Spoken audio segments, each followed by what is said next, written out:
Alright, welcome back everyone to actually an insanely exciting day to the Mortal Realms. Bill, Hello. Adepticon was fucking awesome, right? It was. Yeah. Yeah, what a time to be alive. Holy shit. So let's go, what do we got? Seraphon coming? New Kroxigor, excuse me, Kroiger. That's how you pronounce that, right?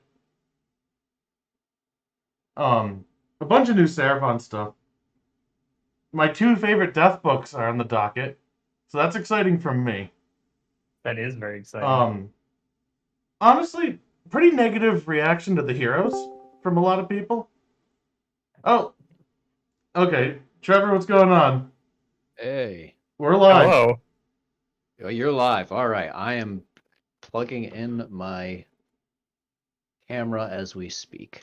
Alright, well, this is gonna really fuck up the display, but we can Okay. fix that live when we get to sharing the book. Yeah, it'll be fine. Yeah. Oh man, you're a little quiet too, so I'm gonna turn you up. We're professional here. Okay. Such professional. Yeah. Okay. Yeah, we're just talking about what's going on Adepticon this week, and I don't know if you saw that stream. I did not see the stream, but I've seen a bit since then. Yeah. So the Seraphon relaunch was really cool. OBR, Soulblight Gravelords. I love the new heroes. I'm just gonna say that Bone Shaper. Ossifier, rather. I know it's just a Bone Shaper repose, but I love that thing. I'm not gonna lie. I'll be honest, I didn't actually see them. Were they in one of the articles? Yeah. Huh. How did I miss that? I don't know, Take man. a look at that. Yeah. And then I guess Cities of Sigmar is coming in the fall? Is what it looks like? I did see that, yeah. Yeah. 2 mystery books. One of them's not a Battletome. Ooh, I wonder what it could be. Do you One of have a them's guess? not a Battletome. Yeah. It's probably one of their... What the heck is going on with their site right now? Oh, are Well, you looking? I was trying to, yeah. And that was... Yeah, it's just got it's just got every version of every language of the Oh, I saw that. Yeah. Yeah, it's making it really hard to find the stuff I actually care about right now. Not gonna lie. Actually, kind of wild. Yeah. But yeah, basically, what I think the other book's gonna be is just like you know how there's like the Realmscape Sandia book coming? I think it's just gonna be Galette. Oh, probably, yeah. That would Yeah. be my guess. Like, Oh, I that dude's sweet. put a lot of money into it. Oh yeah, The Bone Shaper? Yeah. he's awesome. Yeah. Yeah. People Well- don't like him? Well, the problem people have with him is that he looks incredibly like a hero we already have. So he was probably like a game day promo that like they just delegated to actual unit. Oh, they made him like a different version, like a totally different like War Scroll. Yeah, look at him next to Oh. Bone Shaper, and he's the Ossifier now, or something like that. Oh, yeah. Okay, I can see that, yeah. Because it does look like it's just a resculpt of the Bone Shaper for sure. Oh, like 1,000% looks like that, but it rules. You Yeah. know? Oh, no, it's a great model, yeah. Yeah, it's one of my favorite models, so I'm just gonna. Maybe I should be mad about it too, but I'm not gonna be. Yeah. And then people think the vampire is very silly looking, or like are sick of Virkov's Dynasty, or like Oh. think it's just a rehash from like a Cursed City model that never happened that we never got, and they just stuck it here. I mean, it still looks cool, though. I think it does. I think both of those are pretty sweet. I mean, what do you want them to do? Throw it away? Yeah, Yes. I heard good things about the Soulblight model there. I was hearing people say they liked it, so hopefully it's not too much of a split. I just think the loud people are the ones who are going to be negative. Yeah, that's And how like, usually. because I love that's these okay. things, and I'm not typing on Reddit how much I love it. You know, Yeah. perhaps I should be. I mean, we're telling all of YouTube how much we like it right now, so I guess we kind of are. You know In a what? way. Fair. I'll give you that. But you know what? I'm gonna just choose to be excited for them. And also, like, I don't want to spend a ton of time on this, but 40K, the Lionel Johnson looks awesome. Yes. I know he's your Primarch from when you did play that game, Yep. but that model is sick. You know, I saw the head, and I was like, I don't like that bit, but the rest is really cool and knightly. And then I saw the alternate heads. I'm like, oh, I can put a helmet on with wings. Okay, everything's fine now. Oh, that's the one you would pick? Yeah, that's the one I'd pick 100%. Yeah, I'd pick the helmet with the hood. helmet with the hood. The helmet with the hood is my second pick, but the wings one is my first. I get it. But I kind of like that he's just like a grizzled, I'm getting too old for this shit kind of dude. I kind of is. Because Yeah. he's like 11,000 years old or whatever, right? Yeah. So I get it. I But mean, the new 11,000 edition's coming. years. What was that, Trevor? I was just saying, after 11,000 years, I think everyone would be tired of every bullshit. Oh, absolutely. Especially in that age. Oh my god. Yeah, we're getting But next edition was announced to no one's surprise. Yes. But to everyone's surprise, they're rehauling it to the point where they need to do indexes for everybody. And everybody has new rules on I was launch. surprised about that. Free on the app. Which, fantastic. It is fantastic. So Now, I'm pretty sure it's going to mean that I think those rules will not be free once, codexes come out, right? I think the updates will probably not be free, would be my guess. yeah, I'm guessing that too.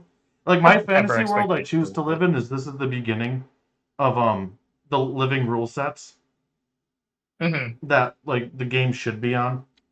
Yeah, no joke. But it's not gonna be, I don't think. Not yet.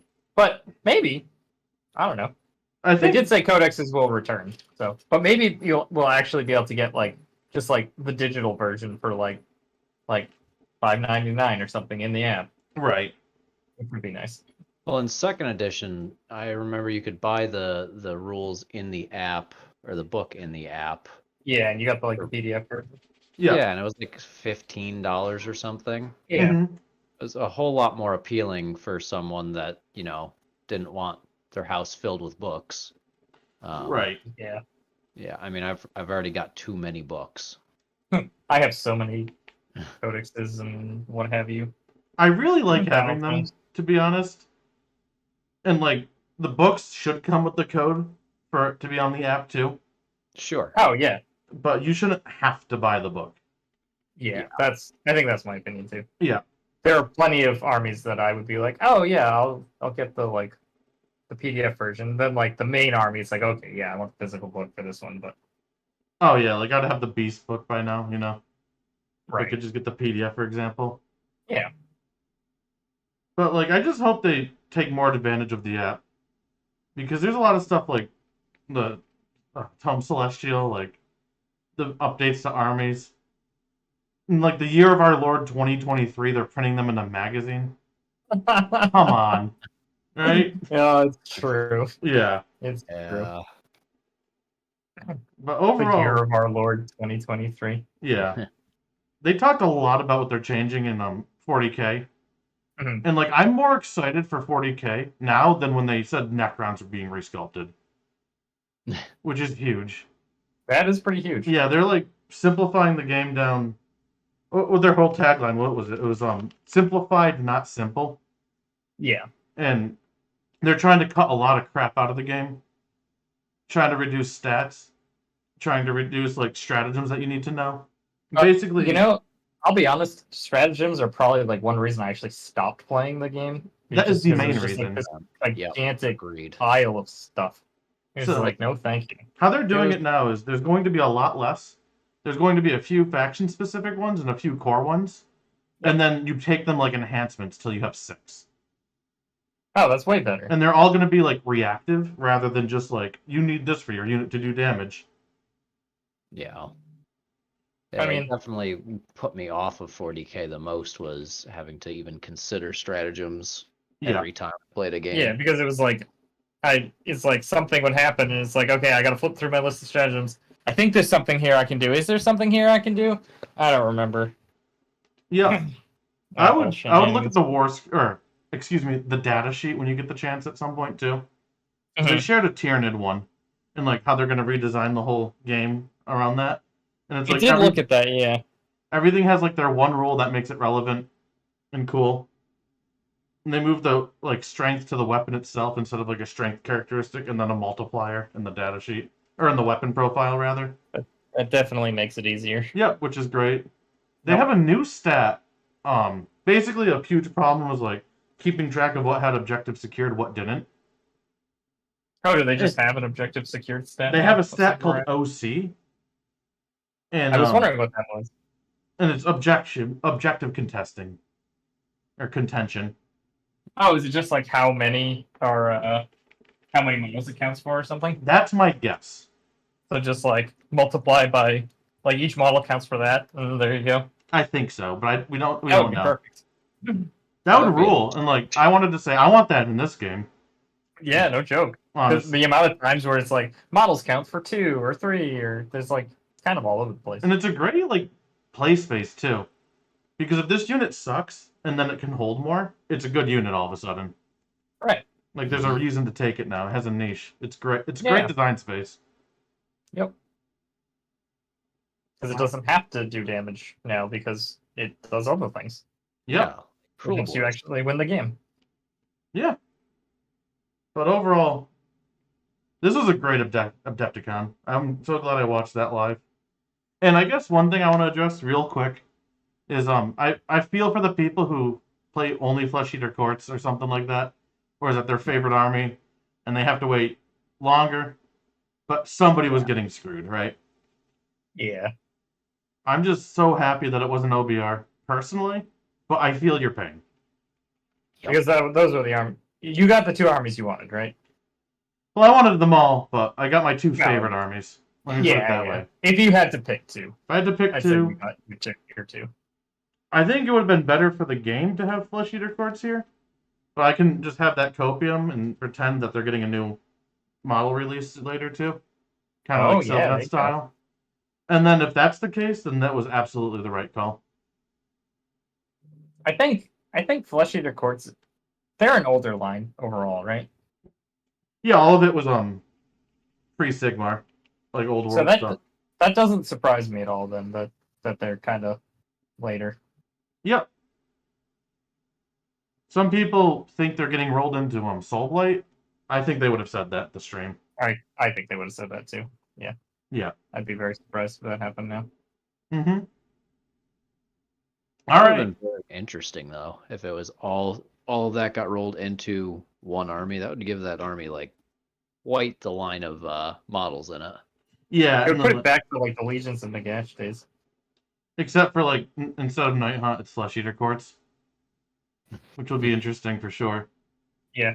But yeah, I don't know. Like that'd be crazy. I don't know if I would like that, but I think I'd get over it either way. It would be that'd be a weird thing to do, I think. But I think so. Yeah. I'm not for it, but I'm not wildly against it either, though. Is what I'd say. Sure. Yeah. Yeah. All right. You guys ready to talk about Khorne? Let's talk about Khorne. Last week we talked about wheat. This is Khorne, the best crop. Yeah. All right.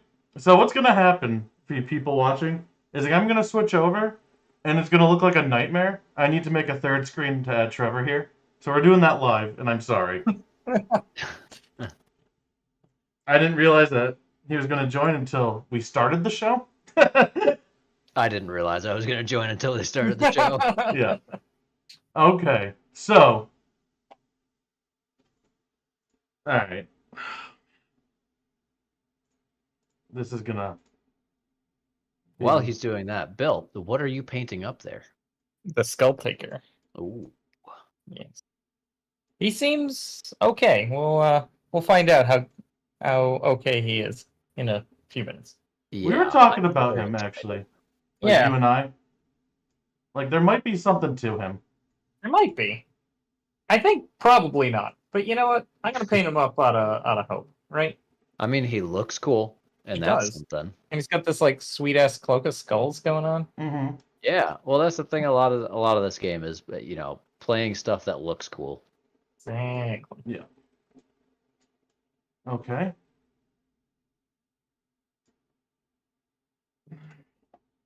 Sorry. Oh god, the horror show. I'm watching it all live. Discord cam. Yeah, it is a horror show, but No, it's fine. People will get over it, or they won't, and they'll leave. That's fine yeah. too. This is our commitment to C plus quality in our show. Yes, You know, exactly. better than my grades in high school, so. All right. You know what? Actually, I can. No. No. Can Abort. people see what I'm doing already or no? I can see your troll. Yep. We're Okay. just about ready. I just wanted people to know that I'm painting a bunch of troll grundles lately. Mm-hmm. The world Yeah, needs to know. The world deserves to know. If I have to live with that, you have to live with that. Yeah. Great. Yep. I think we're good. Okay. Ready to talk about Khorne? Yes. Oh, yeah. So, overall, I talked to a lot of people who like the army, people who played it competitively. They're overall very happy with the book. They're saying it's very different. And let's talk about some of the things that changed and what we think overall, because I think, Bill, you and I weren't completely sold on that on first read. But I feel like there's a lot of stuff that didn't seem usable, but now seems very good. Sure, yeah. Which is awesome too. Yep. But as always, we start with allegiance abilities. So you can take. We'll just go over coalition quick. It's the same in every book. You can take slaves to darkness units and beasts of chaos. 2 out of 4 can be slaves. 1 out of 4 can be beasts. As cockatrices exist right now, you're probably taking a couple because they are wildly overpowered, I think. Yeah, they're pretty good. But overall, that's something you could do. All right, and then we have an allegiance rule for the demons, an allegiance rule for the mortals, and an allegiance rule for both. Basically. So Locus of Fury is the demons one. And it's Khorne demons, while they're outside of 8 of enemies, have a 5-up ward. However, if they retreat, they lose this forever. I would be so embarrassed to be Khorne and retreat. Yeah. Yeah, I was just about to say, if you're playing Khorne and you retreat, you deserve to lose that. Exactly. And see, here's my thing. It's well, a big part of this game now is retreating and then hoping to get a good rally. So if you're trying to get the rally, you no longer have your 5-up board here. Yeah. Which may or may not matter. Because if it's it's in combat anyway, they're coming at you. There's some armies that this does nothing against, right? Yeah, exactly. Because you have to be outside of 8 inches of enemies for it to even do anything. Yeah. So, yeah. But I can tell you, 5-up board's very annoying for some very powerful shooting armies to have to deal with. Oh, yeah. Luminous. Yeah. And it's their quality damage.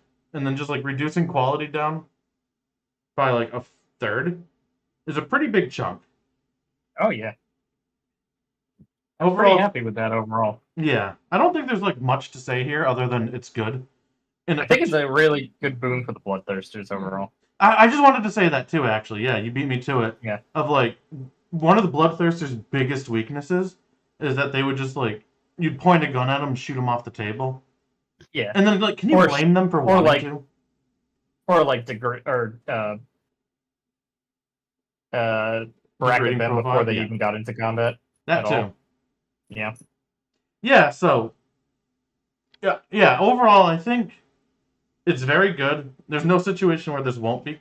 Well, there's armies where it won't matter, but the armies where it's good against, it's super good.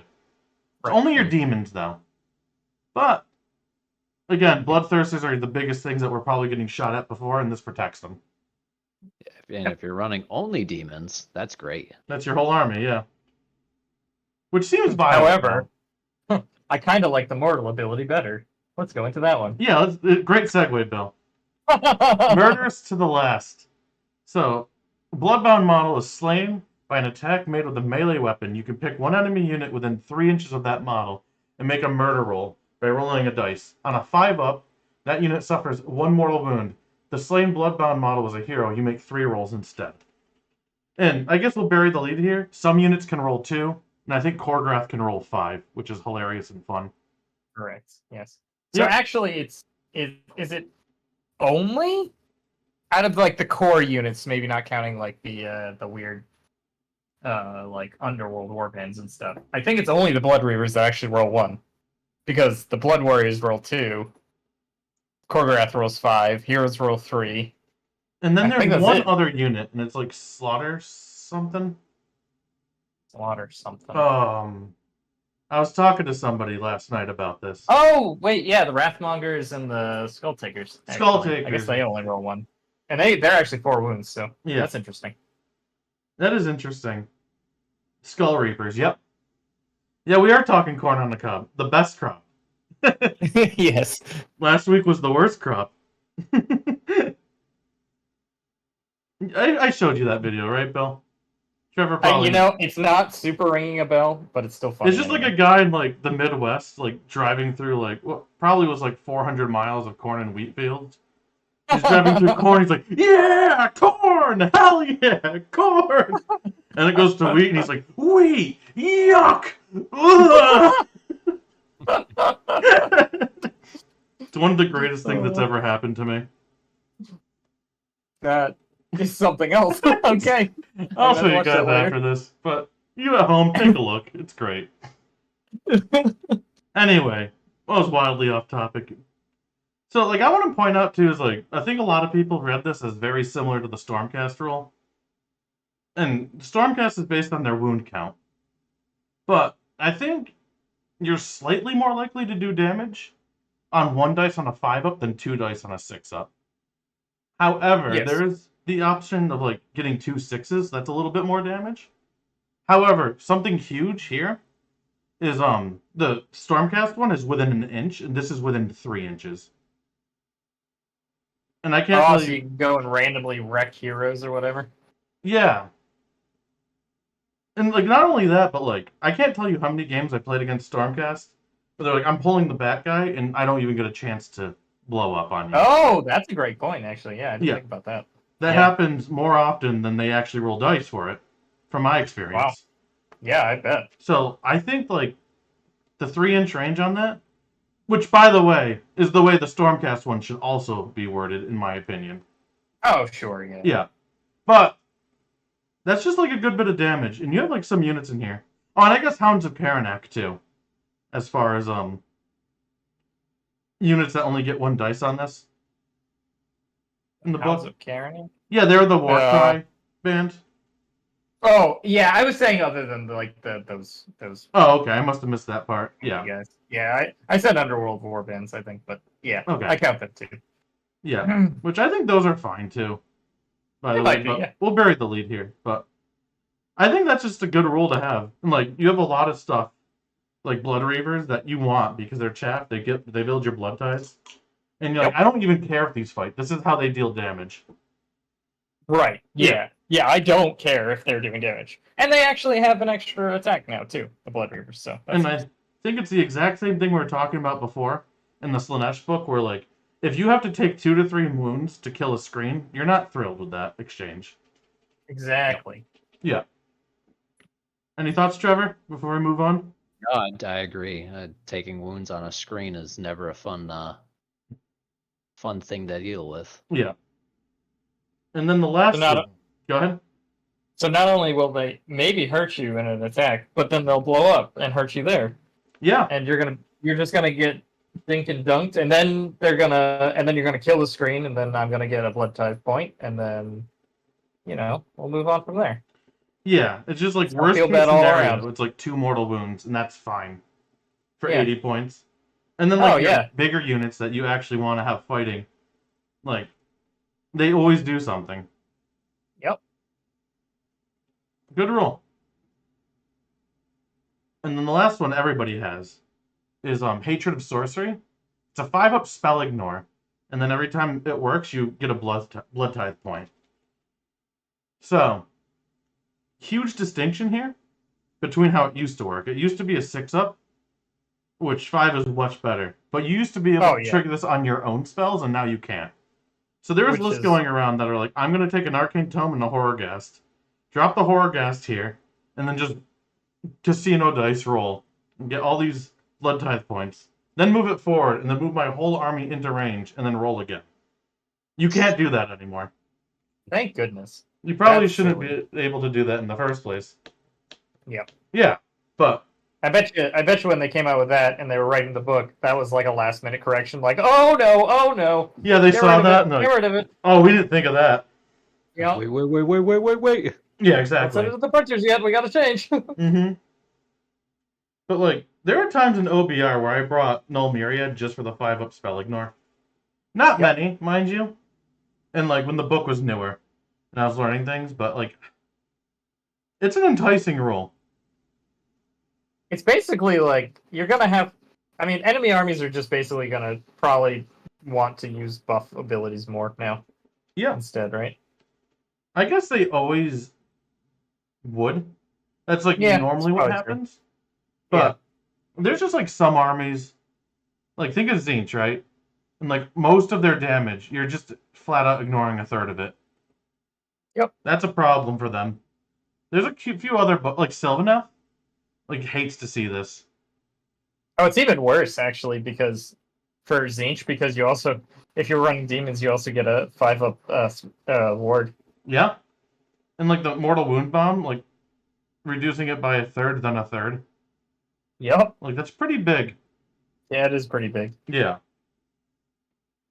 But it's a good rule to have on mortals even too. Yep. Oh, definitely. Yeah, and I think the crux of this book is how many Blood Tithe points you can get. And like of course your opponent's gonna be able to affect that now. But Yes. the Blood Tithe point isn't nothing either. Like one is Oh actually a no, lot. you want as many blood type points as you get in this book. Holy crap! Yeah. And Yep. even one is substantial. So we haven't told them what blood type points do yet. We're about to Yes. get there. I think it's actually probably just time to go now, huh? To Blood Tithe. Okay, here we are. So, whenever a unit dies, any unit, you get a Blood Tithe point. And there's two ways that you can spend them. One is on summoning, and then one is on abilities at the end of the hero phase. And it's the hero phase, so either one, not just yours. Oh, and you don't lose them all when you do it. Yay! You That know, old rule that they did do away with, they kept it done away with. yeah, which is funny, like, to me, like, if you don't know the book, like, that's such a silly thing to mention. Yeah, it's like, wait, you mean that ever existed ever? Why was that a thing? So I remember when, But like, yeah. Battle Scroll updated that, and you're like, oh, thank God. And I'm Yeah. like, wait, it didn't work like that? Like, I'm retroactively angry about it. I know, right? Like, yeah. Yeah. Are you aware Yeah, what no, we're talking about, Trevor? I'm sorry, what? Are you aware what So- we're talking about? Oh, sorry, the blood type point. Sorry, the dog. Oh, yeah. Oh, you're good. Yeah, so blood type points, you lose them all when you spent them on something. Mm-hmm. All of them. Not just the ones you spent. All of them. That's not great. So you have 7, No. you deny a spell that costs 2, but you lose all 7. Yeah. Ah, Yeah. I don't know why they wrote it like that. I don't know. I have no idea. But I they don't did. know why it took them 2.5 But it's- years to fix it. Yeah, but now it's gone, so now you don't need to worry about it. Yeah. It's a thing of the past. Mm-hmm. But like, It's it's good to data see thing it's at the still best. gone. But the Blood Tithe abilities, I think, are pretty different from last time. I'm not super familiar with what they were before. Some of them are the same or similar, like the deny spell one, but yeah, Right. a lot of others are different. Yeah. So at the end of the hero phase, you can use these ones. I guess let's go into what they are. So 1, Murder Lust. You pick 3 different Blades of Khorne units, more than 3 inches from enemy units, and can make a move of D6. Roll separately. The unit can finish this move within 3 inches of an enemy unit. How cool is that? Okay, that's a new precedence. Yeah, That's a third rail. But we get aggressive in this book. Oh, just you wait till later. yeah, We get it. We break all the rules when it comes to charging. it's very true. I do like that here though. Because like D6 honestly like isn't super reliable. No. And you have to like run up next to them, not make your charge, and then roll like a 3-up to actually get a ton of advantage out of this, right? Because obviously the main power here is locking something up in the enemy movement phase so they can't move, right? Oh, sure. Yeah, that's Or probably the best. holding use. onto an objective that you couldn't quite reach.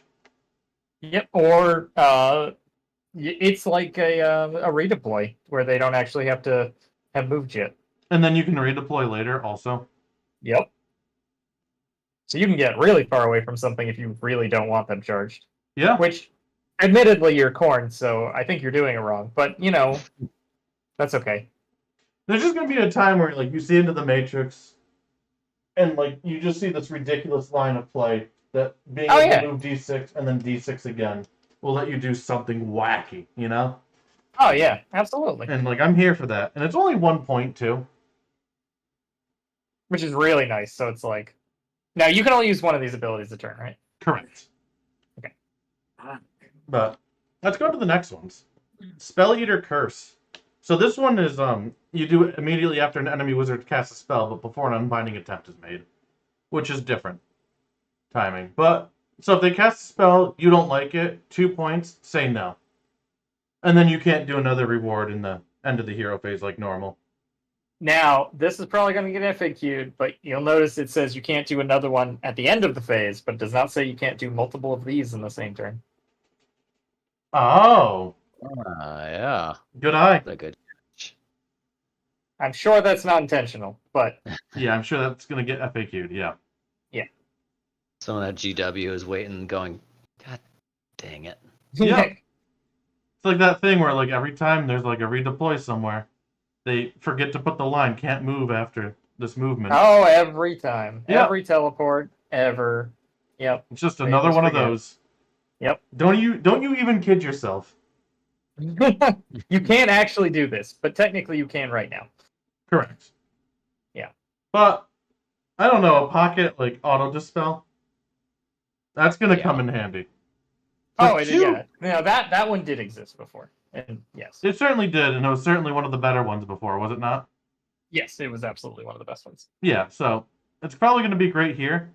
That being said though, like it's not really a free dispel. Like that's a pretty big opportunity cost. Oh yeah, 100%. Especially it's not free by any stretch of the imagination, but it's very good because it's reliable. Yep. All right, 3. This one I don't know how good it is, but it makes me smile. Brass Meteor. Pick one enemy unit on the battlefield and roll 8 dice. For each 5-up, that unit suffers 1 mortal wound. Add 2 to each of the rolls if the enemy unit has a wounds characteristic of 10 or more, or has 10 or more models. So, dude, I just want to throw brass meteors at people all Chuck day. a rock, yeah. The flavor of that is just fantastic. Oh yeah. And I like how it doesn't actually, like, it's A, reliable, and B, you can pick anywhere on the board, right? Yep. You can just randomly smash anything. Mm-hmm. Yeah. Something got down to 1 wound. Okay. Before you can retreat or whatever, I just smash it with a meteor. So how much Boom. damage does that do to average to something that like is big and is scary that can bracket, right? So it's probably more than 10 wounds that you're worrying about. Because I'm just wondering if like if it's a play to be like, oh, if I get rid of some of your attacks by hitting you with a rock, right? Because 8 dice, each 3 up, so that's 2/3 of them. So that's like 5 mortal wounds, right? Yeah. On average, could be 8. I don't know. Like, Yeah. I don't think it even has to be that crazy low to expect a casualty out of this. No, I think this is actually like really good. Yeah. Yeah. I think there's definitely going to be play here. For sure. Now, what do we give up for it? Let's get Let's to the keep next reading. ones and see. Yep. Apoplectic Fury or Frenzy. Ah, that was hard. Oh, that one's a tough one to read. Yeah. So I remember trying to read that and going like, "What the heck is this word?" What the hell is that a real word? Probably. Probably. But wow. They are Apoplectic British Frenzy. after all. They are British, yeah. And we're probably saying it wrong too in that case. Oh, absolutely. Yeah. Might as well So take out the wheelie bin while we're at it. absolutely. So you pick one Blades of Khorne unit within 3 inches of an enemy. It gets to fight. There's going to be times where that's awesome. Right? Oh yeah, in the hero phase. Yeah. So we'll bury the lead again a little bit. The main demon faction lost the ability to fight in the hero phase. So this is kind of your only source of it Oh, now. I didn't know they had that. Okay. They did, yes. Okay, that's a big loss then. So, Yeah, no, it definitely is. I guess this is true with the meteor, but it's going to be true here too. Of like, you can just pick something you're in combat with, and then kill it, and then have your movement phase. Yeah. Ruin its day. Yeah. Yep. That seems very good. But then again, 4 things have to have died, or you have to somehow accumulate points some other way. Yeah. Okay, so I get Pop this, Leftic is overcome with anger, extremely indignant. Okay. Extremely indignant. Thank you, Andrew. I'm indignant that you tried to go to do this. Yeah, how dare you do that to me? I am the best Deathcatch player in all of Syracuse. I'm sorry. No, that's great. But yeah, like that's gonna be great. Fighting in the hero phase. Always is, still is. And then if you're lucky, you get a blood tithe point. And I guess that's true with the meteor too. Well, that's interesting. You get like a refund of one. Yeah. If you do your thing good enough, you get rewarded. Cashback program. Cashback program, yes indeed. Let's see. Rising Hatred. Add 1 to Hatred of sorcery rolls until the end of the battle. And as it says up there, Rising Hatred and the last one, Slaughter Triumphant, can be picked multiple times and they can stack. Yep. So, I'm not super convinced you're picking this one that often. And like maybe just like against Tzeentch, if you have a very good board position and you have 5, you can just be like, I have a 4-up spell ignore now. Yeah, I don't see taking this one too often. I don't either. But it's an option, I guess. But like one you're probably not getting much value out of. Yeah, I think 5-up's pretty strong. Having it cost 5, like I think that's correct. By the way, but like if this was like super cheap, like 1 or 2, and you could just keep stacking it up, that'd be very awful for armies that cast magic, right? Like, what do you even do against it? But yeah, I mean, they could have also just made it not stack, and you can take it once. Yeah, also that. I think it's fine. I think there's probably gonna be a map where you have this, and you're like, oh, this is actually clutch right now. Oh yeah, probably. And you're gonna take it, and it's gonna be great. But I don't think it's like, I don't know, like I don't really even see how actually yeah. Maybe if they are like primary damage is spellcasting, you take it. Which there's a few armies that are that, yeah. There is. So yeah, maybe you do take it in that case. And then you could potentially get refunded a bunch of points. Yeah, if they're all successful, you get the point back. Yeah. So I think it's pretty easy to read this and think, oh, okay, so this is my investment. I take it, and then I make all those points back. Probably not, honestly, but oh yeah, because I mean, if you think about it, it's only the rolls of 4 that are actually getting your points back. The 5s and 6s were going to happen anyway. Yeah, exactly. So yeah, I don't know, maybe. Yeah, I'm not seeing this one often, but that's okay. Yeah. They can't all be winners. Of course, especially when you need to make 8 of them. Yes, exactly. It's not the worst one on the list, I think. I'll tell you when we get there. Oh, okay. All right, 6. Heads must roll. For this turn, Blades of Khorne units get +1 rend. Okay, that rules. Yeah, that's pretty solid.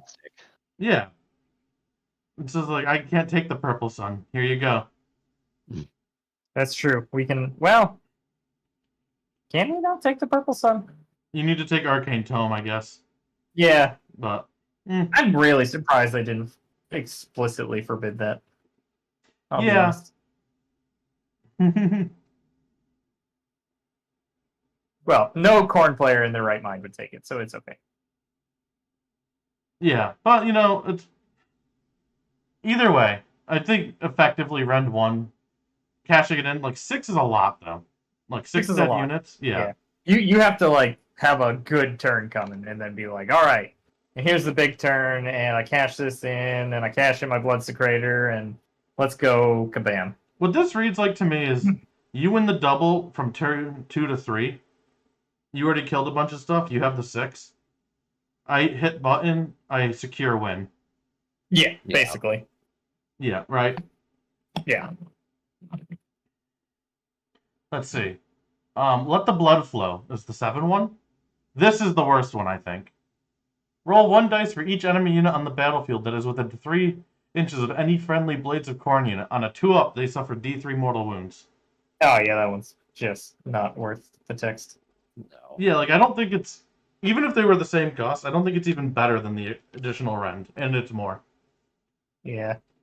Yeah, this is Ipsum Lorem.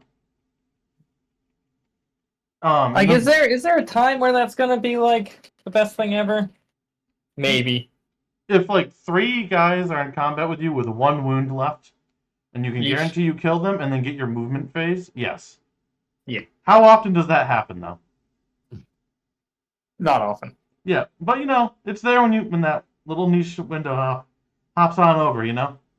Yeah, but it also has to be more than one, because you have 2 other much cheaper options to kill off one thing. Yeah. And probably more reliably, too. Yeah, it has to be, like, 3, I think. Yeah. Because if it's just 1, you do the combat in the hero phase, or you do the meteor. Yep, exactly. Yeah. And, like, this still can fail. Like, if you're trying to move one thing, it still has a higher fail window than the meteor. Yes, it does. So, like, this is just bad. Yeah, this is bad. Alright, we got to bad. Yeah. Last one. Add 1 to the attack characteristics of melee weapons used by friendly Blades of Khorne's unit until the end of the battle. That costs 8. But... That costs 8. That's expensive. Yeah. But... pretty good, though. Very cool. I mean, you do have, like, a lot of Horde, like, units in this book, don't you? Oh, yeah. Like, Blood Warriors, not really Blood Warriors, but, like... I know, like, Juggernauts have real quality damage, and +1 attack's huge on them. Mm-hmm. I guess if you do the Bloodletter Hordes, that's as great for them. Yep. My question is, like, I'm not entirely sure you're not taking Heads Must Roll, which is the Rend one, earlier when it matters, but I think you have to see how games go. Yeah, probably. Yeah, you're probably right, because you probably only need the 1 turn of the extra Rend to more than make up for it. Yeah.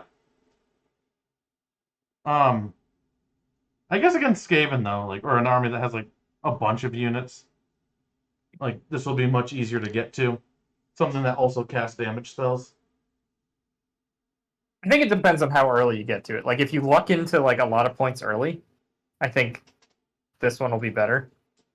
Right? Yeah. Like, if you really try for blood type points and take, like, a few things that can give you some extra ones early, Yeah. that'll be really nice to have it for, like, most of the game. But I think under normal circumstances, you're probably not using this one. Right. I think I agree. Because there's also another thing you're giving up is a bloodthirster, right? On the other side of things. That's very true. I mean, not quite, but you're essentially, with 2 more points, you're giving up a bloodthirster. You're giving up your opportunity to get one later.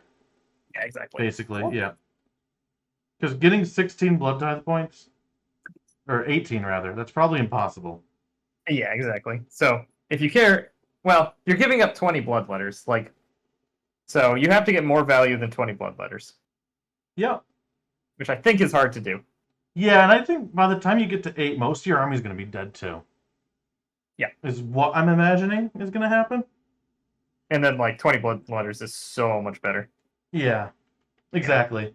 But, like, at the same time, you have a lot of 2-up saves in this book. I also think there's some play with, actually, this guy, right? Because he gives blood type points if he kills heroes. And with, like, the foot heroes being, like, not only is he a foot hero to, like... Oh, no, he's unique, so he doesn't count as a Galatian champion, right? Correct. Okay. So he doesn't count as one. But with them being so important, I think he could potentially get you extra blood tithe points that way. There's also a sub-faction Semi-reliably. that's heroes. Killing a hero gets you another blood tithe point. So each hero gets you 3. That would be really good, actually. There's something That's to a lot that. of points. Yeah. There's something to that, yeah. Like, and maybe that just makes your opponent, like, much more fearful with their heroes, but then they're probably not scoring as much too, so like that's probably Yeah. okay. Mm-hmm. So we have a little bit of dissent in the chat about Rising Hatred not being super worth it. Thinking Which one was Rising Hatred again? +1 to the Hatred of Sorcery rolls. Oh, okay. They just said Andrew was like, "Oh, this is great. I agree with everything you said, but that one not being good." If you want to defend that, I'm all ears. But also, I know that 2 of the 3 armies you play hate seeing that. Yeah. I just don't know if there's enough armies in the game to super justify it, and I'm not sure it's the best choice, even in those matchups. Because like you can prevent all the spells they do if you can just kill them. Yeah. Like That's also a so you're big if preventing sometimes. a sixth of the extra spells Yeah. cast. So let's like put this to an extreme, right? Like let's say Tzeentch is launching probably 11 spells at you. It could probably do. Or math is easier with 10, right? Math is easier with 12. With 12 in this Yeah. case. But So, yeah. It helps you deny 2 out of 12 extra spells. Yeah. Each turn, which let's say you get this as early as 2 turns. Like that's 8 over the game. Which could It helps be 8 more motion. with windmills, right? What do you mean? Because like something that does like a Oh, like a whirlwind. whirlwind, yeah. That's a good point, actually. So like Because the it'll get Sylvaneth you- spell bomb. Yeah, because you won't want to hit as much stuff when that happens. Oh yeah.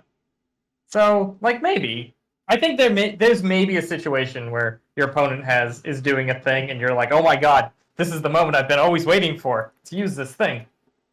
Oh yeah. Rising Hatred, and like yeah, you'll use it once or twice, but I don't think it's gonna be like your go-to. I think against the Sylvaneth army where their damage is like the Warsong Revenant and the Kronspine, you're like, okay, let's go. Yeah. But there's also a pretty real possibility that somebody playing this book until the next one comes out never fights an opponent where this does anything to. Yeah.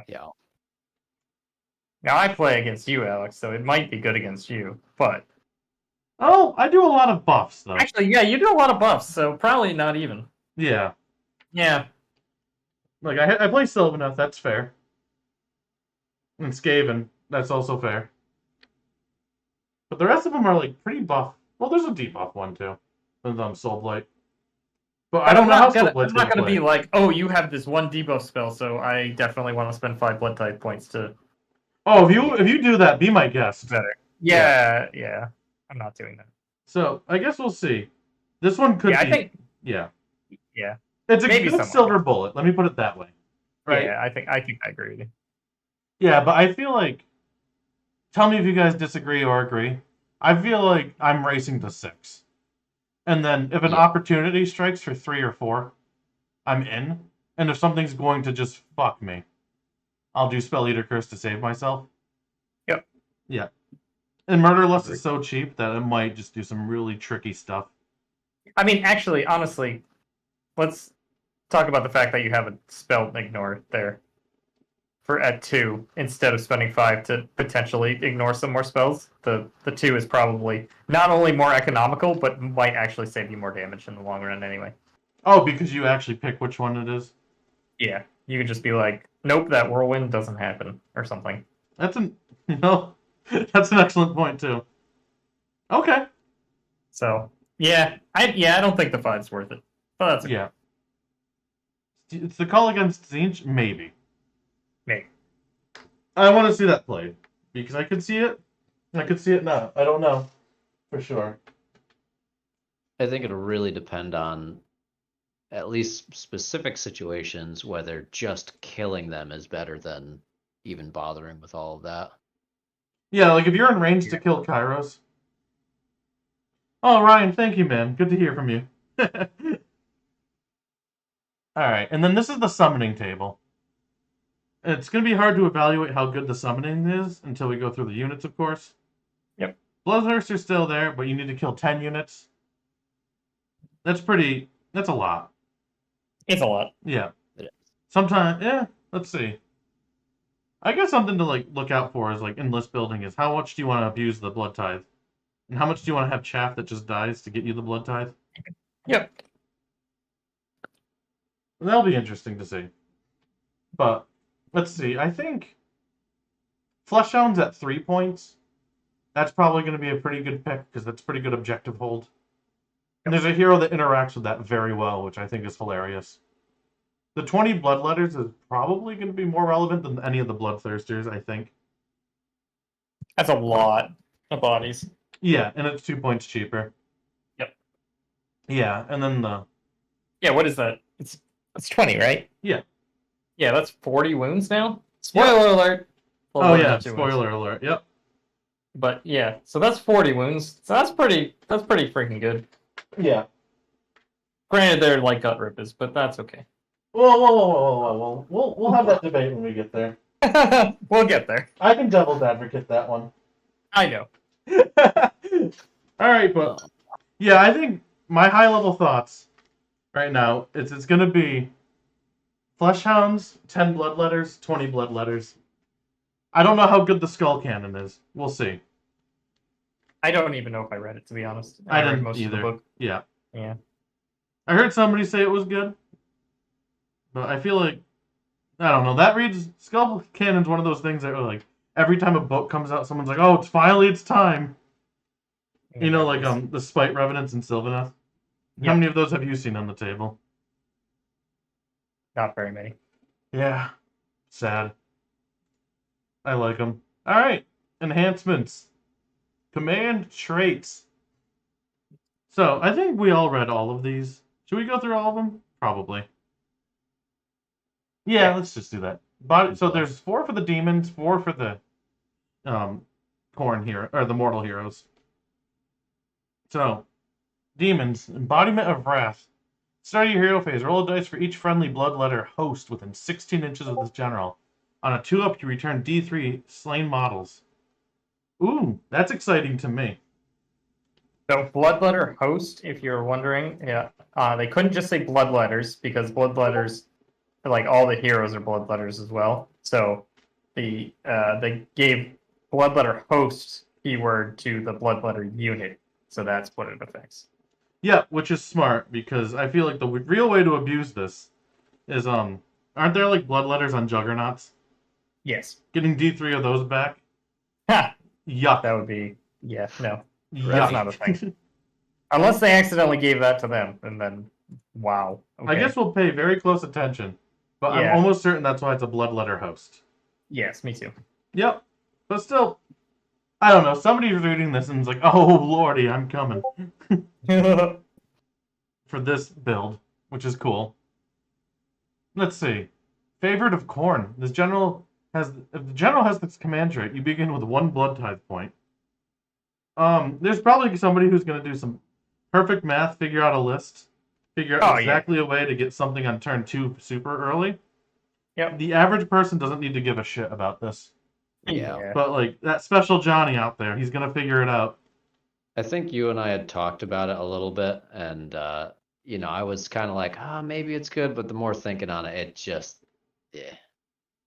Yeah, it's going to be a very, very specific game plan that may or may not be interruptible if you know about it. I don't know what it is yet. I didn't study the book enough. Yeah, I have no idea what that would be. Yeah. Yeah, exactly. But like somebody's going to figure something out and do very well in an event with it once. And then we're all going to move on with our lives. I don't know. It's one extra. It's an automatic 1 unit killed.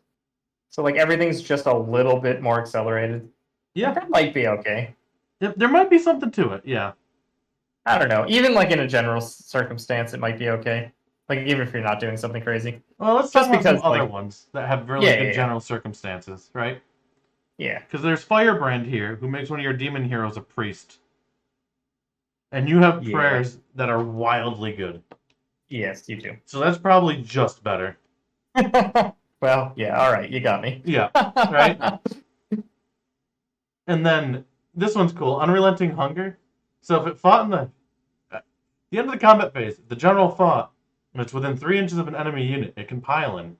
Alternatively, if it fought and is not within 3 inches of an enemy unit, it can make a move or a charge. That was kind of fun. I think that one's actually probably the best one on this list. Yeah. Because you can put this on a Bloodthirster. Yep. And they're fast. And they're killy. And then you kill something, and then you immediately get into combat with something of theirs that matters. Mm-hmm. And then it can't move, or it moves and it can't do anything else, right? Like just tying it up in your turn. Also, it gets around Unleash Hell. It does. Yeah, also, you have a thing that lets you fight in the hero phase, each hero phase.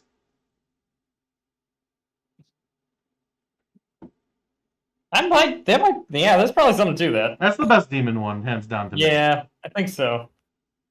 What do you think, Trevor? Yeah, I'm sorry, I got distracted once more. Mhm. Which one are we talking about? After the Bloodthirster fights, if it is not in combat, it Oh. can make the charge move or move. Yeah, I think that's going to be really fantastic, especially with the. Did we go over the double list on them? Not yet. Ah, well. You want to talk about that? Just going to go into the same thing as Bill. Spoilers. Yeah, go for it. Yeah, so one of the list builds for, I think it's the, oh God, what is it? Is it a army? Subfaction? Subfaction, yeah, is being able to run 2 Bloodthirsters in tandem. Oh, yeah, and keep them at top bracket. Yeah. Yeah, and so, like, it's always fighting top bracket, and then it's picking the fights it wants to fight. Like, Exactly. always. Yeah, I think that's going to be pretty powerful, but I mean, I don't have a whole lot of Khorne experience. Right. Like, well, neither do I, man. I've never played the book. We're just doing hot takes here, man. I have played the book, but I played the book in a very different way. That is no longer viable, so that's okay. I see, yeah. No more of my Scarbrand shenanigans. Oh, well. You know what? Thank God. We'll get to that one. That was silly. Yeah. It either won or it lost, and that's all it did. Yeah. I mean, that's all most lists do, but that's, you know what I mean. Right. Yeah, like you got to do your thing, and it was good enough or it wasn't good enough. Yep, I either did my thing and you died, or you killed it and I did nothing for the whole game. No, that was it. Mm-hmm. If you're wondering what that was, it was so Scarbrand's Carnage did 8 mortal wounds, or 16 if you rolled a 6. You rolled a die, and yeah, it just did an asinine amount of damage, and it had 1 attack. Still does, but it could be increased by the numerous things in the book, and so you made it have 3, and then you just kind of and if you got the charge off and you were attacking, then you just absolutely pummeled the thing you charged. Like, it's like guaranteed 24 mortal wounds and probably 32. Yeah. It's just like, okay, that thing died. Which was dumb and stupid and also dumb. Yeah. Should never have existed ever. But and I'm so proud of myself for finding that. Yeah, and you had fun. And I had fun, and now it can go away. Yeah. Much to everyone else's dismay. Yeah. Oh, I'm sure, yeah. That's okay. Anyway. I'm sticking by it, though. I think that movement one's the best one here. I think so, too. Yeah, let's see. And then let's go to the mortal ones, because I think there's some really enticing stuff here. So Diabolical Purpose. Add 1 to the damage of the attacks made by this general that target an enemy hero. I sleep. I don't know how you guys feel. Add 1 to the attacks made by... Add 1 to the damage by attacks. Oh, by attacks. Yeah. Moving on. Yeah, I sleep. Yep. Let's see. Barbarian Lord. That sounds awesome. Add 1 to run rolls and charge rolls for this general and friendly Blood Reavers, Claws of Karnak, and Fleshhound units while they're wholly within 16 of this general. Add 1 to run and charge rolls. A little bit of movement, a little bit of fun. And you're putting it on your units that don't do damage. Yeah. That's cute. But you can get to objectives quicker. Yeah. I kind of like it. I don't know exactly how good that is. And like what we talked about with like the murder rolls too. I mean, I don't hate it. It's consistent. Well, they don't. Those units, I don't think get murder rolls. Maybe the Blood Hounds of Reavers and Karanak Claws do. of Karanak are both Oh, Warbands. blood Reavers. You said blood Reavers first. I Yeah. was thinking it was all Fleshhound units. Okay, yep. So Yeah. yes, that's true. So there's probably play with this where like you pick 3 big units, and then you just you take what's that thing that it's leadership of the alpha lets you run 3 times, Mm-hmm. and then you just you get real close to everybody, and then the next turn you spend that blood tithe point, and you get them all into combat on their turn, and just ruin the entire movement. Oh yeah, That might be a play. could be fun. Could be fun. Could be good. I don't know. Yeah, we'll see. But like, I'm just trying to think of like, what would if I picked this, what would I do with it? And it would probably be something along those lines. I think the run thing is way more valuable on those units than the charge necessarily. But I don't hate the charge thing. Yeah, Let's but see. do we have better things, Alex? Probably. Lord of the Gore Chosen. Added 1 to the attack characteristics of melee weapons used by friendly Gore Chosen units while they are wholly within 16 of this general. Gore Chosen are your heroes, basically. Okay. 'Cause Your I feel like mortal heroes specifically, Yeah. and not the Not your bloodthirsters. not your bloodthirsters, but also not your lords of Khorne are not Gore Chosen either. What? Yep, Okay. because they're the guys that have the Gore Chosen as their entourage. Okay, so it's like the lackey Yeah. heroes. Okay. Yeah. So, yeah, don't be trying to do that either. So here we are. So knowing now that when we talked about it, was it last week? We were having a hard time figuring out who was Gore Chosen. Yep. I don't think that's terrible. I think you have to go into that with a good plan of where you're going to have everyone positioned beforehand. Yeah, the one thing that we wanted to be gone from this book. Yeah. Well, it's great. You can make it gone just by not picking it. Yep. You did it. That's true. Honestly, like, putting +1 attack on heroes, like, I don't... Like, alright, devil's advocate here, Trevor. You play Night Haunt, I play Night Haunt. Night Haunt rules. Yeah. Would you take a command trait that says give +1 to attacks to your heroes? I wouldn't. Probably not. I Yeah. mean, I guess that's it is dependent, really. Like, so in Night Haunt, you have access to like Executioner, who, boy, he can slap. But overall, going on to all of the heroes, Night Haunt's heroes aren't really that good for it. I haven't seen enough of the Khorne hero stat lists to really determine that for this, but I have to agree with you in general. The reason why I chose Night Haunt is because they are like the best combat heroes in the game right now. Yeah. Or like the army that wants your heroes in combat the most Yes. right now, and they can abuse combat the most. I'm just saying, in an army about getting your heroes into combat, do you even care? And my honest answer is I don't. That's fair. Let's take a look at the Gore Chosen, and when we get to the Gore Chosen, let's think about this ability and see if there's anyone that we're like, yep, there it is. Great idea. That's I how like you do it. Yep. All right. Last one. Also counterpoint to You why can I'm take not this. taking the last one is because of this here. Is priest only. In each of your hero phase, your general can chant 2 prayers they know instead of 1. That's pretty good. Yep. Yeah. Yeah. Now here's the thing: you can still only chant one of the prayers from the list that they have here, because they'll only know one of those, right? Unless you take the enhancement that lets you take 2 for each of the priests, but you're probably not. Yeah, probably not. Should be mentioned. But you could, but you're probably not. Sure. So you'll still probably take this one, but maybe there's like a little bit of reason you wouldn't. I guess we look at the priests that we have and what their native War Scroll prayers are. And I know the Slaughter Priest has D6 damage off the top of my head. It That does. rules. Yeah. So that's pretty good. Also, everybody has Bless for the 6-up ward. Yep, That's not bad. it's not bad. I think it's pretty neat. But yeah, So what you're telling me, Alex, is you don't even need to see anything else to know that this is the best one. that's how I feel. Mhm. I'm willing to hear disagreement here. I'm curious to see the Gore Chosen more, because I don't exactly remember all of their combat stats, and I think there might be something. So Find what out. would make you want it, right?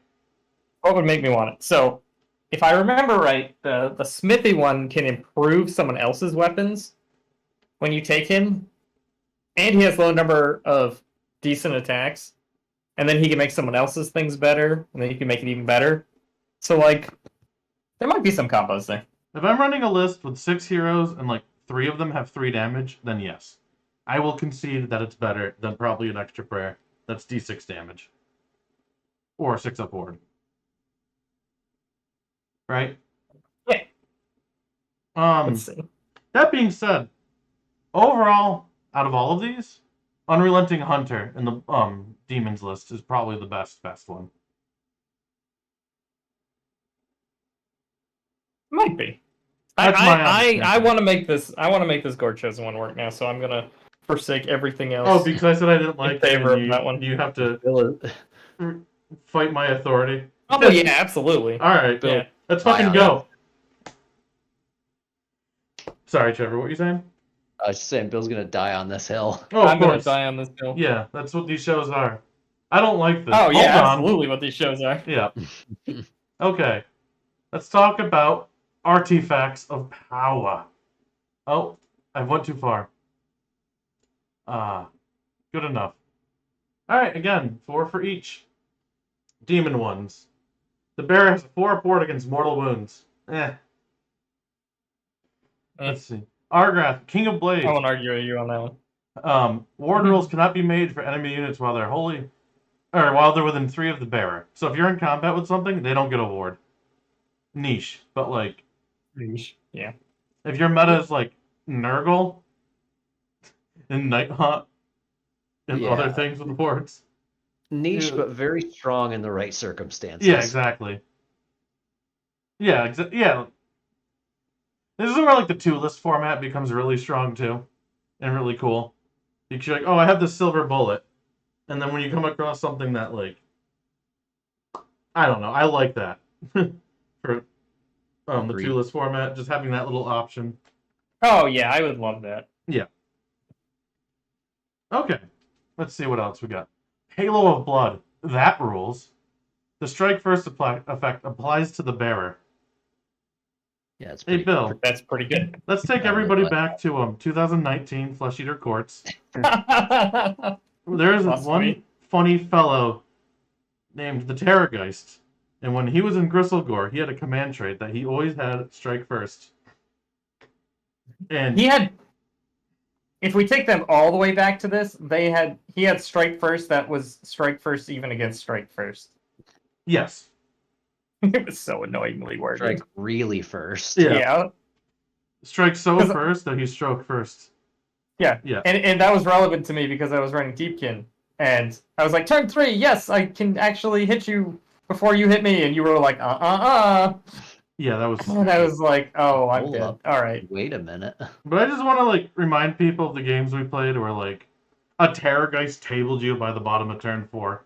And I committed nothing else. Yeah. Granted, Terrorgeists probably do a lot more damage than these Bloodthirsters do. Probably. Especially when you give them, like, the 4 extra attacks, rerolling bites, 6s or 6 mortal wounds, fight twice. Yeah. Yeah. Yeah, it was still. But just, like, the ability to just, like... Or even, like, Skaven have, like, something like that now, where, like, they have the once per game strike first that they can give to, the retinue. So you can just have 30 Stormfiend strike first. Like, this is just a thing that's going to sit in the middle of the field and just going to be a thorn in your side. Yep. Oh, yeah, absolutely. And, like, if you have to shoot it off, but this thing has a 5-up ward to your shooting. Yep. And if you charge it, something's going to die first. Yep. This is insanely good. Yeah, that one's really Have we good. learned nothing? I guess so. I guess we'll see how it goes. Yeah, let's take that one. Yeah. And then the last one. is add 2 to the hatred of sorcery rolls for the bearer. Should have read that one first because I'm like, no, that one's cute. Yeah, but like, yeah, Halo blood every time, right? Yeah. Yeah. Oh, See, the problem with, like, you might be like, oh, but this one's 2, so it's even better than last time. But there's 2 main differences here. Yep. First one is you have to pick it at army creation time, so it sucks a lot worse. Oh, then Second ignoring thing. wards. Yeah. Yeah. I meant then the.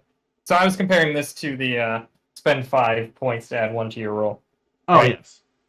So you're still spending a resource here, and then they can also just not send spells at this one and send them elsewhere. Yeah. Yep. Granted, it saves this thing, which is good. So maybe that's the entire goal, but yeah. Anyway. So, like, I don't know. After Oh my reading God. these command traits, what I'm hearing is that I'm getting a Bloodthirster that charges after it wins a combat and then has fight first. So I Yeah. go in, I kill something with my fight first, and then Like, I charge charge right into into something something else else. on your turn, and then I still fight first on your turn. Yeah. I think I bring that at every list. Yeah. Oh, and not only do you fight first on your turn, but you can also maybe fight in their hero phase too. Yep. Yeah. So you can get 2 combats before they do, potentially, on their turn. On their turn. So gross. Welcome to America. That's pretty good. Just throwing it out there. Yeah, that rules. Like, I'm taking Yeah. that. This is the town I'm living in. Yeah. I will live here. And then Yeah, let's talk I about think what I'll live there Bloodthirster too. later. Yeah. I did a quick flip through the available options for +1 attack, and they did something that in every other case I would love, except in this one, where they actually combined all of the weapon profiles into one for all of those units. So, better for the game, worse for that command trait. Yeah, worse than I can. I'm sure I'm gonna find a guy or two that has multiple attacks, Like, and 4 they're weapons, gonna let's be great. go. Yeah, and I found exactly 0 of them. That's gonna The be only the ones next that foot actually hero, have right? it are the ones that don't have Gore chosen. Yeah, Gorchos and Blade Master. He's got an axe, Yeah. he's got a polearm, he's got a sword. Yeah, that's gonna be rad. No, okay. Nope. Alright, let's talk about the artifacts from the Bloodbound heroes. Blood Rune. The end of the combat phase. If any wounds were caused by an attack made by the bearer, or if any attacks caused by an attack made by the bearer were allocated to a hero or monster and not negated, you receive 1 blood tithe. That's interesting. I think that's going to be great for, like you were talking about, that one person that's really trying to abuse Blood Tithe. Which, Yep. don't get me wrong, that sounds like a very fun list to me. Rules, yeah.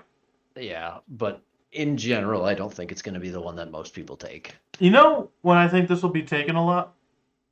Imagine a world next GHB is like incentivizes like the big monster hero, and you're seeing like Archaeons and Nagashes and Terrorgeists and like Vampire Lords and Zombie Dragons running around because they're the ones scoring everything. Mm.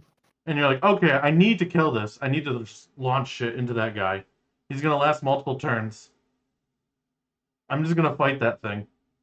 And then hope that they're fighting units, and I'm just gonna rack up blood tithe points on Yeah. this monster, yeah. And then if he points all of his attacks to kill this little dinky guy with a sword to stop me from getting blood tides, I have a whole unit left, and I'm happy. It's like, okay. Exactly. It's like, Right? thank you. I think that's when that will be taken. Yeah. But, there's going to be a place where that's good. And I think you're right, Trevor. Like, somebody who's, like, building the really powerful blood tithe list. Or, like, Yeah. the super rampant to blood tithe points list. I Or- really want to see that list. Or a world where, like, a hero is going to be the center of attention, tanking hits, and you want to just farm blood tithe points off of him. Hmm. Like, this guy's here with his sword's like, it ain't much, but it's an honest living, and just chipping away. Yeah. Like, that's the world where that relic's going to be great. He's going to have, like, a Minecraft axe, and he's just going to, like, pick off pieces. Yep. Yeah, and then use those diamonds to make blood tithe points, right? Yeah, that's what this is. Basically is. Yeah. He's Cool. like, tink, Tink, tink. Yeah. Look, another blood thing fell out of him. Tink, Yeah. tink, tink. Look, This guy more. might as well, like, this weapon might as well be a pickaxe right now. Yeah. Pickaxe for Varanite. Let's go. Yep. Alright, I think we beat that one to death. But, let's see. Banner of Blood. Blood Secretor only. Khorne units within 16 reroll charges. Or wholly within 16 reroll charges. Not bad. Not bad. Yeah. No. I feel like there's a world where you're going to be taking this. I don't know if it's the take, but I feel like if you're running like an MSU kind of list, and there's a sub-faction later that we'll talk about that I think will really want this. But there's going to be a place for this. I don't think it's the pick, though. Yeah. Crimson Plate is not the pick either, I don't think. Which is the 5-up ward. It's nice and safe, though, right? Nice Yeah. and easy to pick. Just like, all right, my guy's going to be 33% more survivable. Yeah, exactly. And you're never not happy about that. Yeah, I just don't know if there's a hero that, like, you need to live anymore. Like, in a world where, like, the Blood Secretor changed from what it was. But in the old Blood Secretor, like, I think he'd That's be true. holding on to this with a white-knuckled fist, right? Yes. So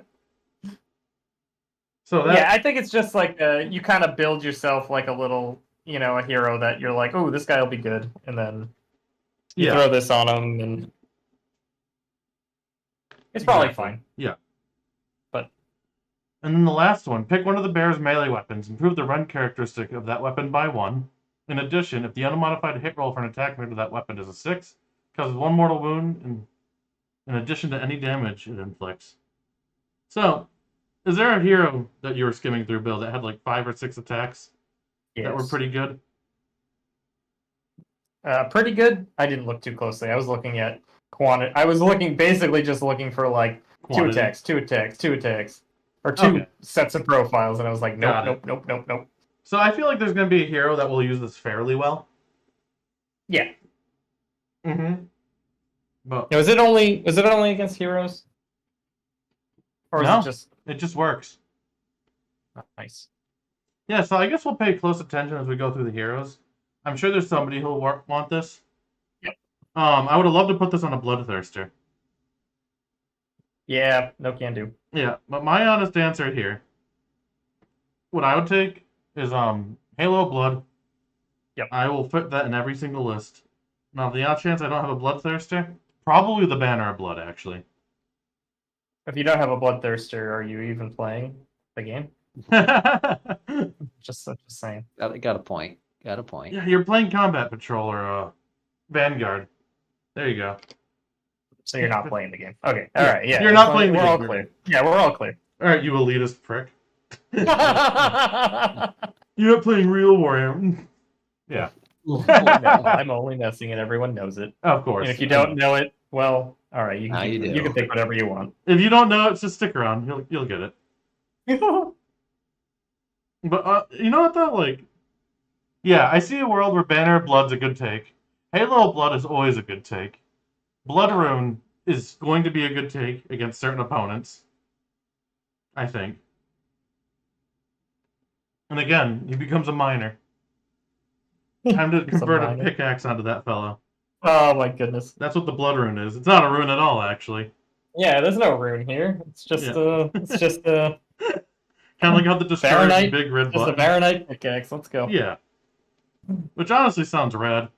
I mean, it does, right? Like, Yeah. I actually love that concept. Mm-hmm. I just swing a Varanite pickaxe into you and out flows more Varanite. Yeah. Yes, please. Is there a second one on the demon list that you'd take over either one of those? Maybe the ward one, but I don't think so. The ignore ward one. I don't think I take that one too often. There is a lot of wards in the game, but like, is it worth it? I don't know. Just my thing is always like, if you want to ignore wards, you just go for more damage. And how Yeah. you do more damage? You strike first. Yeah, It's my 2 cents. I think I agree with your 2 cents. I agree with that. Yeah. Let's make it 6 cents. Hell yeah. Alright, prayers. So, the real meat of the book here, I think. these are so good. So let's go through them pretty quickly. So blood sacrifice, range of 8, 4, prayer value 4. So 1 dice on a 4-up with an 8. A friendly Blades of Khorne unit suffers D3 mortal wounds, and you get a blood tithe point. Yeah. Yes, Did you take this one before often, Bill? No. Yeah. I always took bronze flesh, pretty much exclusively. Mm-hmm. I can see that. What were you gonna say, Trevor? I didn't mean to cut you off there. Again, this just goes to that list I was thinking. Of like, okay, we're racing to 10. We're getting a bloodthirster. Let's go. Yeah, pretty much. Or you're racing to 10 to get that +1 attack on like turn 2. Right? Yeah, I mean, 'Cause I think either one. that's when you want to do that. I think the +1 attack is like you have first turn 2. Can I somehow get 8 blood tithe points before then? Yeah. I mean, either option is a good option. Yeah. For sure is. Okay. But yeah, in that kind of list, I don't think this is going to be like your general first pick, though. Right? Yeah. No. All right, let's talk about Bloodbind. This one's interesting. Range of 16, prayer value 3. You pick an enemy unit, and it must make an 8-inch move as close to the chanter as possible. I like that ability. It can be so moved into combat. Yeah, like because you played with the so beasts, and you're like, oh, this is rad, right? It's for sure not as good as the beast one for like a lot of reasons. Oh, it's not even close. Yeah, But- I'd agree. But yeah, it's still really good though, I think. And it's It's still gonna like be an awesome awesome tool to- to have. yeah, draw your opponents out of where they were. Just Yeah. hey, like, I see ooh. you got that point there that we're contesting. Yep. You don't now. Or you pull a screen out of the way, Yep. or you pull the screen into you to fight in the hero phase and just mulch it, and then charge into what you actually want to charge. Or you just like pull it out of the way, for other units to charge behind it, even if you don't fight it in that phase. Yeah. So the way it works in Beast is like the 18-inch range on it from any board edge makes it like a book-defining ability. I don't think it's going to be that here, right? Correct. That was exactly my opinion. Yeah. Yeah. But like, it's going to be cool, Oh yeah. and it might be a pick. And I guess it depends on how many priests you can fit in your list too, right? Yeah. Which I think the answer is plenty, but Yeah. Let's see. Who else do we got for prayers? Bronze Flesh. Range of 18. Pick a friendly fellow. They get +1 save. You don't have spells, so this is your Mystic Shield. Yep. It rules. Yep. You're probably taking this a lot. I saw Someone's this with gonna have Night this. Hunt, and I wish it was true here too. Of like, you don't have Mystic Shield. Here's your version of Mystic Shield. They should just make it all your Khorne priests know this one in addition to the rest. Probably. Yeah, I think Discorporate should be that too. Or not Discorporate, sorry, Seal of Shaiish Yeah. from Night Hunt. That's a little critique, but like, whatever. God, Games Workshop. Yeah, get on it. Get together. Let's see. Killer Instinct, range 16, value 3. Pick a Khorne unit wholly within range, and it can make a normal move. Alright, I'm probably taking that one. Yeah, that one's pretty good too. This These is are good. all awesome. I don't know if anyone's noticed that Yeah. so far. Yeah. We're not even done. Yeah. The prayers are really cool. Yep. Let's see. Unholy Flames. Range 16, value 4. Pick a Khorne's unit and give them an additional rend. Okay. That one's also good. Yeah. And then the last one, Witchbane's Curse. Pick an enemy wizard that is visible to the chanter. Does not specify a range. Whenever they go to cast a spell, you subtract 1 from their casting rolls. In addition, until the start of your next hero phase, each time that unit attempts to cast a spell, that spell is not successfully cast, they take D3 mortal wounds. I sleep. Yeah. Yeah.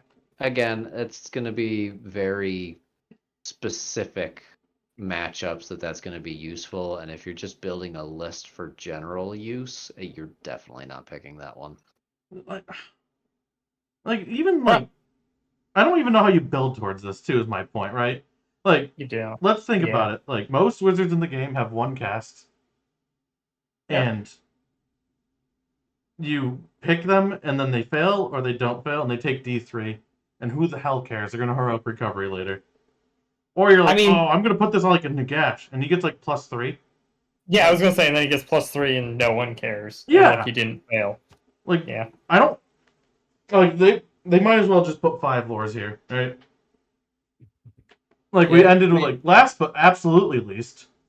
Yeah, but all the others are. Well, the first one is like, there's gonna be someone who wants it. The other 4 are like, yep. And Alright. then that one is like, nope. That's But how I hey, 4 feel, winners. yeah. I'm not gonna lie.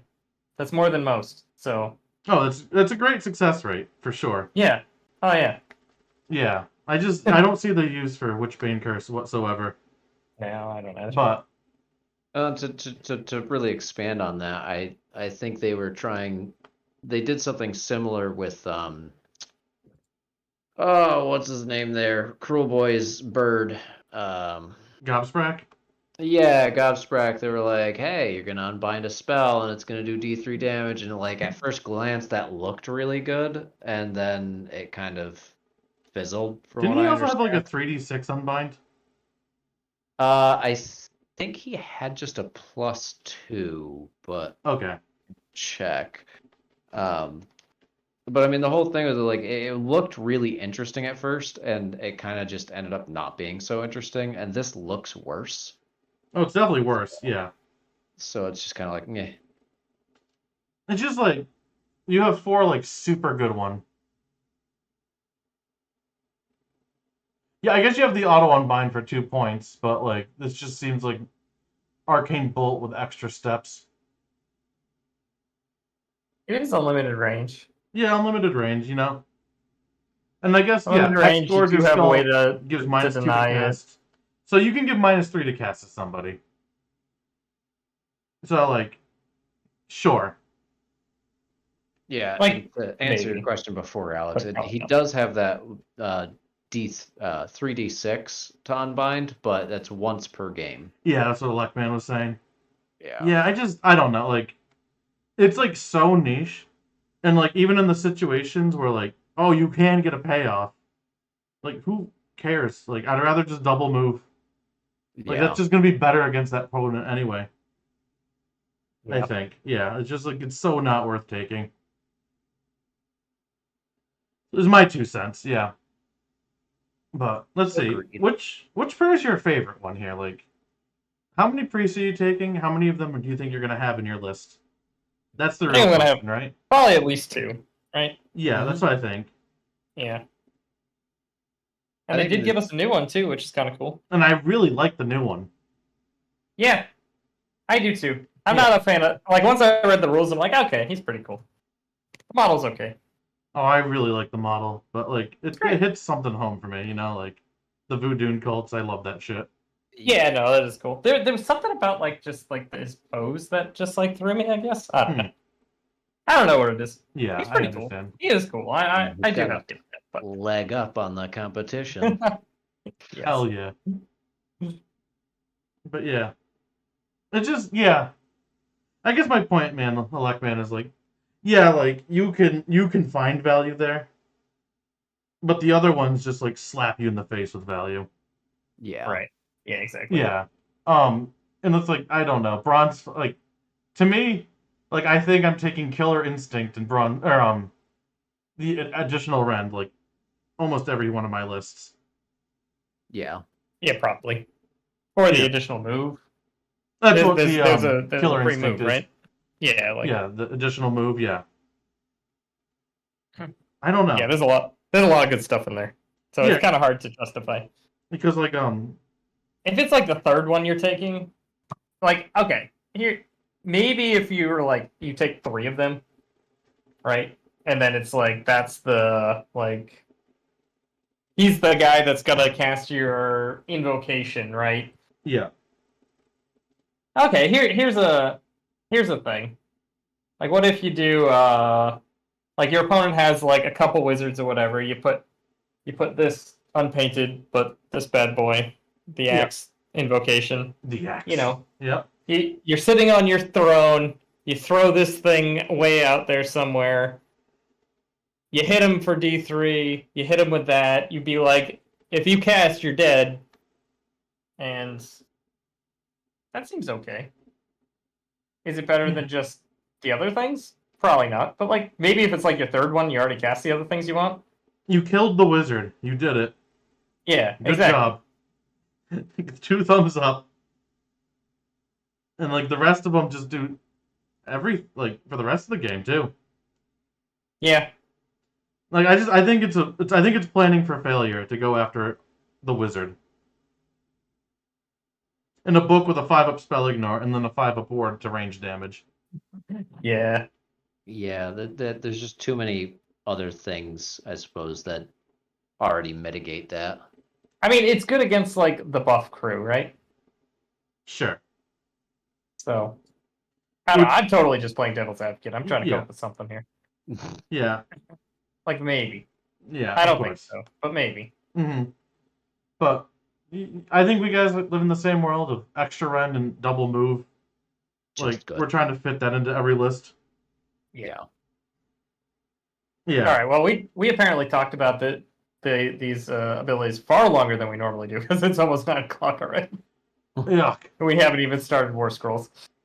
We're almost there, right? We're almost there. I just looked at the time and went, "Holy crap! What have we been doing?" Yeah, we did get a late start because of the I've been playing stuff. Devil's Advocate too much. Of course, yeah.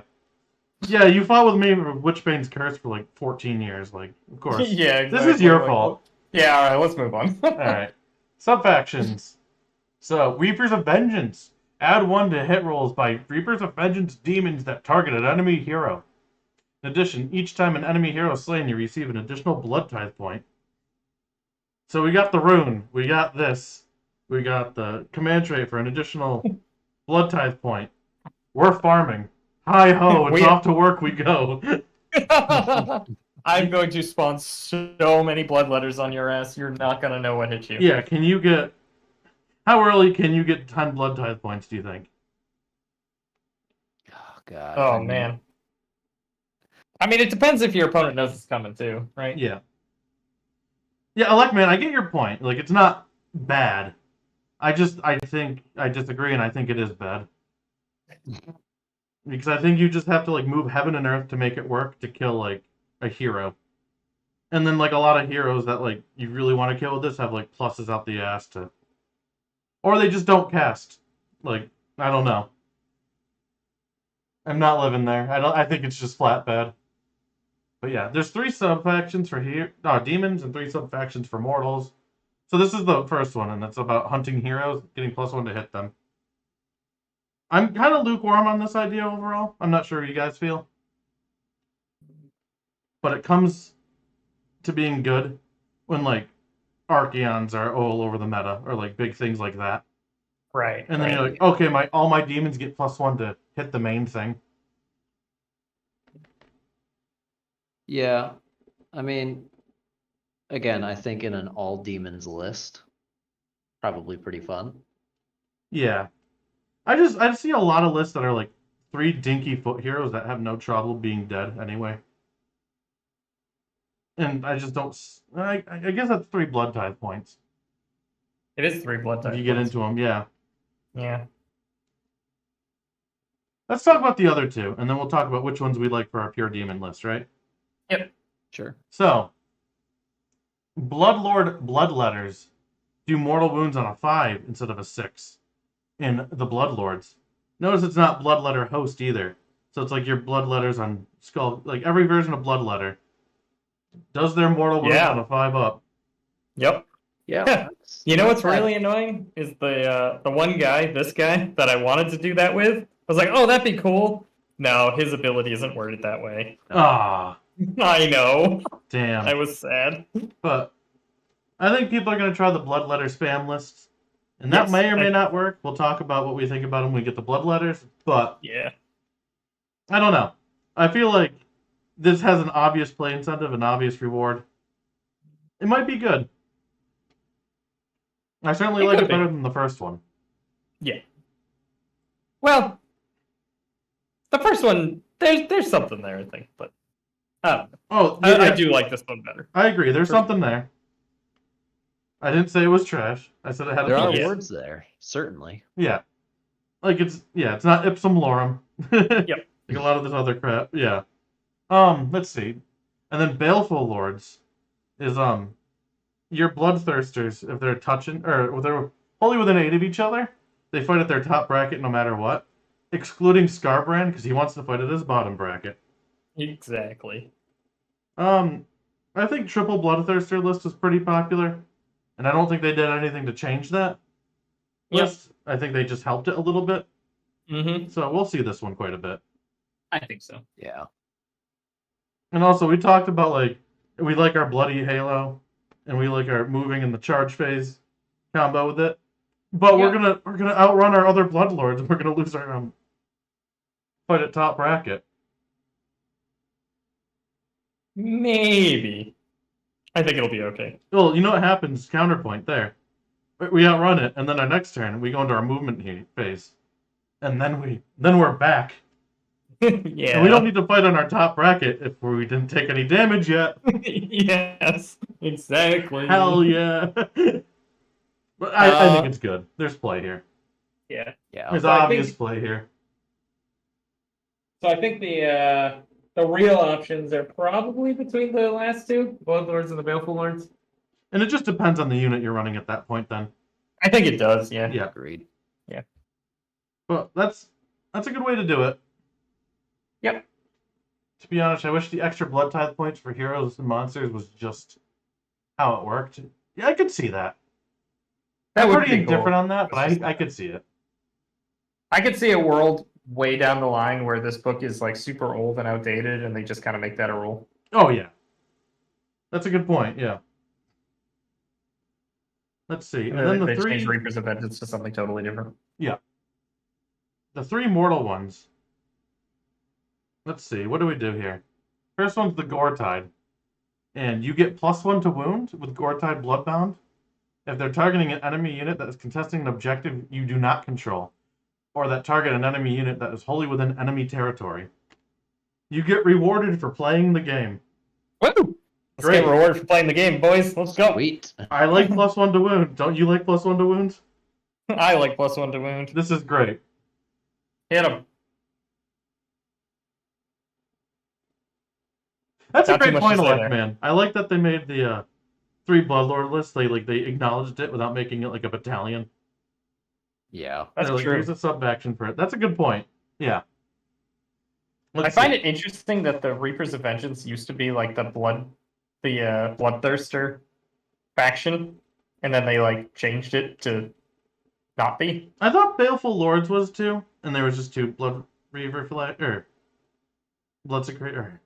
Yeah, not Bloodsecrator. What the hell? You just said it. Reapers of Vengeance was the one that that used to be the fight and hero phase one. Oh, okay.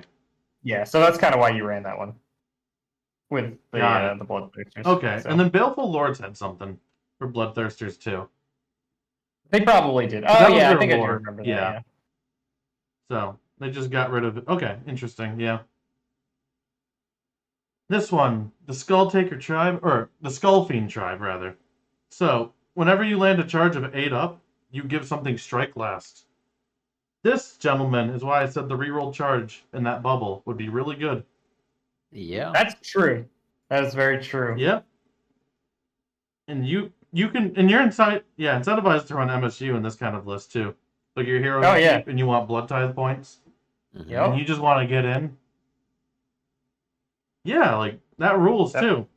Yep, that's the way to do it. And like There Trevor, it you is. play Nighthawk. How hard is it to get an 8 up on a charge when you really want it? Not very, right? Not hard at all. Yeah. I mean, you just launch everything at it. it's not much less than 50% of the time to begin with. Yep. Yeah. Yeah, and like ours is on a 10 up, but we just have it instead of taking a sub action. Yeah. But we get Ren too, like it rules. But Yeah. like I'm just saying, like I think there's an initial read that people are gonna have where it's like, oh, this is swingy. You're not always gonna get it. It's not that swingy. Right. Oh, my printer's done. Like, it's going to Thank you. happen often enough that it's just going to, because there's just going to be so many times where it's just like, yep, just generally speaking, you are not fighting first with about half your guys. Yeah. Yeah. Right? I think Seems that's very awesome. good. Yeah. Yeah. And then the last one, the Flayed. So, the Flayed Bloodbound units have a 5-up ward if they have been picked to fight. That seems backwards to me, doesn't it? Weird. Friendly. Yeah. So, if you fight, you get a 5-up ward Oh, for the yeah. rest of the phase. So Yeah. basically, you get a ward when you don't need it as much, I guess. That's what I'm saying, yeah. Yeah. I had posed this earlier, or I think last week was like, you see that, and I think, okay, you're at that point, you're incentivized to fight with the things you're most worried about losing first. But Yeah. would you rather just kill what you can first with your stronger stuff? I don't know. Mm-hmm. Kind of weird. Okay, I guess I read the last one wrong, and you're right, yeah. So, on an 8-up, you get strike first. You don't give strike last. That's Oh, you very get strike different. first? Oh. Interesting. Yeah. Does that change it? I mean, it definitely does, but Is it better or worse? Or probably the same? I think worse. It's probably worse, actually, yeah. Yeah. So, that was a bad read. Oops. That's what happened. We got it corrected, so it's all Yeah. good. It works out, yeah. Still very good. Yeah. Oh, yeah.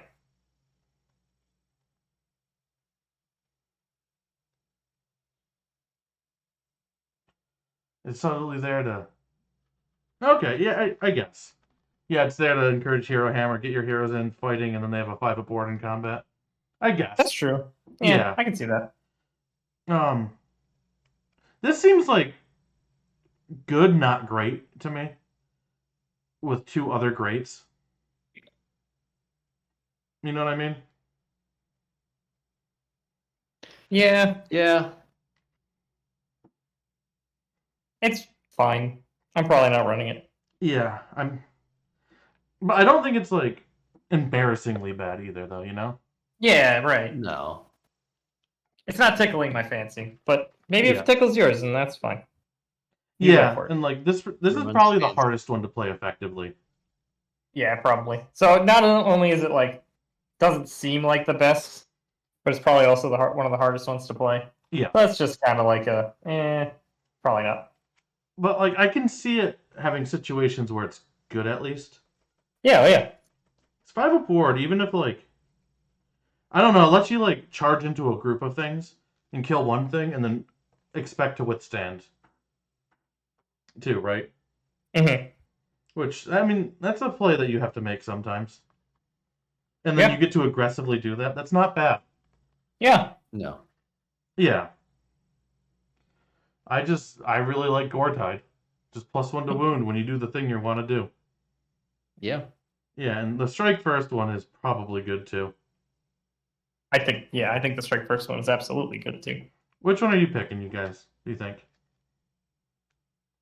I probably strike first. Okay. What do you think, Bill? Maybe Gore Tide for Korg is cool. Oh yeah, I guess that changes things, huh? Yeah. The terror Because of he Akshi. is interesting, we'll say. Mm-hmm. So, I don't know. Yeah, like I think they're all good. I just think Yeah. the first 2 are a step above the third one. Yeah, I agree. Yeah. All right. Let's see. All right, I'll have these up for a second, just so people can take pictures if they want. We don't really go over these. I don't like what they do for the game. There's probably some good ones here. I like that it's called For the Blood God and For the Skull Throne. Yes. That's a nice little nod to the lore here. Take your pictures. You did it. Scarbrand. So, oh, I don't have the points up. Do you have the points ready, Bill? I can have the points ready. Yeah, He's 380. I remember that offhand. Okay.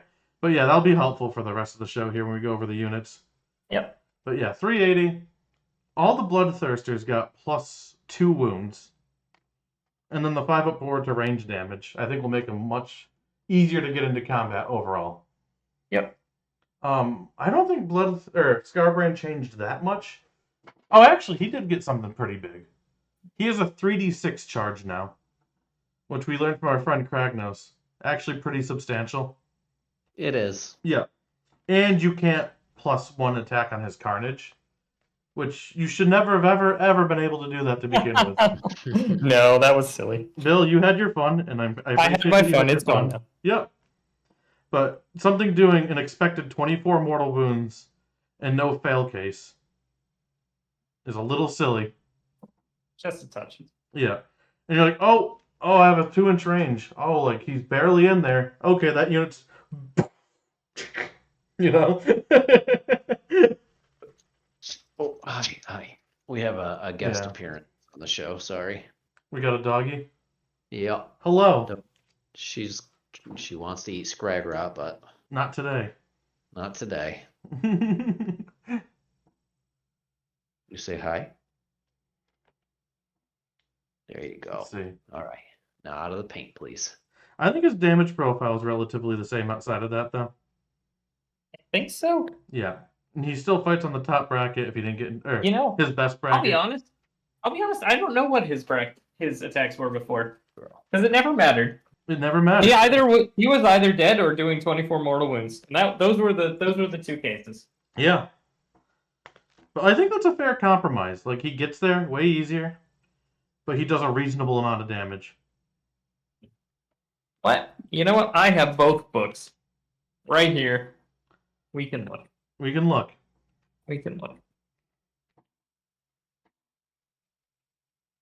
Well, you'll be happy to know that Slaughter went from 4-up, 3-up to 2-up, 2-up. Great. He changed dramatically, actually. That's great, even. Yeah. His top bracket Slaughter went down from 9 to 8, but that's okay. So you mean to say that in the old book, he had Slaughter and Carnage, and Slaughter did less damage than an 80-point Grot hero with a fucking stick? Okay, all right. Look, Larry, the loon lawyer, would like to take this up with you. Wait, I don't quite understand what you said there, Alex, because he had 9 attacks with that. Oh, did he? Yeah. Oh, and now okay. he has 8. He had 9 before. He has 5. So it went down. Eight, It went down 1, but he went up to 2-up, 2-up. Okay, I thought he had 4-up, 5. 3-up. Okay. No. He's 5 at. Okay. That's what happened. When okay. I say top bracket, I actually mean bottom best bracket. Yeah. Yeah. So fair. Yeah, there's a difference. Yes, he still has 5 at the no wounds suffered, and he now only has 8 at 13 wounds suffered, but he used to have 9 at 13 wounds suffered. That's so funny. That's the difference. Because I read like Slaughter at 2s and 2s, and I'm like, yep, that's probably what it was before. That sounds right. Nope. And it wasn't. I okay. looked at it and I'm like, that seems better, but I don't know what it was before. Yeah. I didn't look into it. No. But like, it didn't matter before either, too. No, it didn't. Yeah. I didn't care. He might as well have not had it before. Yeah. Unless you were running him in a different situation and not trying to get like a million attacks of Carnage. Yeah. But I would question why you were doing that. Exactly, yeah. But overall, like, I think he's decent for his points. Like, I don't think he's staple, but I think he's good enough. I think he is. He'll do stuff, he'll have fun. Yeah. Good stuff. Alright. Bloodthirster. Wrath of Khorne Bloodthirster. They're all 330. Oh, great. Okay, so they all have 16 wounds, 4-up save. What's this guy's deal? So he has the Hellfire Breath, which I believe was like a Horde clear of some kind. Oh, it has an attack characteristic equal to the amount of models in the enemy unit to a maximum of 10. Okay, that's fine. And then the Blood Flail does 6 damage. Wow, okay. And he has pretty good melee attacks. Oh, this has a fight in tandem with another Bloodthirster. Okay. It does. Yeah. So, you give this guy strike first, and then you bring another Bloodthirster into strike first territory. Okay, I didn't realize when I was taking that command trait last time that I was bringing 2 Bloodthirsters into strike first. Okay. Yeah. Oh, also, that blood flail got so much better. So it used to be 6 at 0 to 3 wounds suffered. It dropped to 3 from 4 to 9, and then dropped to D3 from 10 to dead.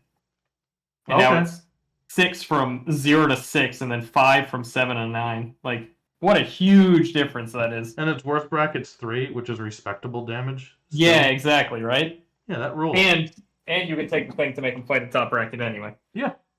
Yeah. Yeah, that rules. Hella better right there. Yeah, okay. You go forward and you smash with your Bloodthirsters, and then you have a grand old time. Will do. Okay. This Bloodthirster needs another Bloodthirster to be good. But that's Which fun. one is it gonna be? Yep. Let's see. Bloodthirster of Incessant Rage. This guy breaks my heart.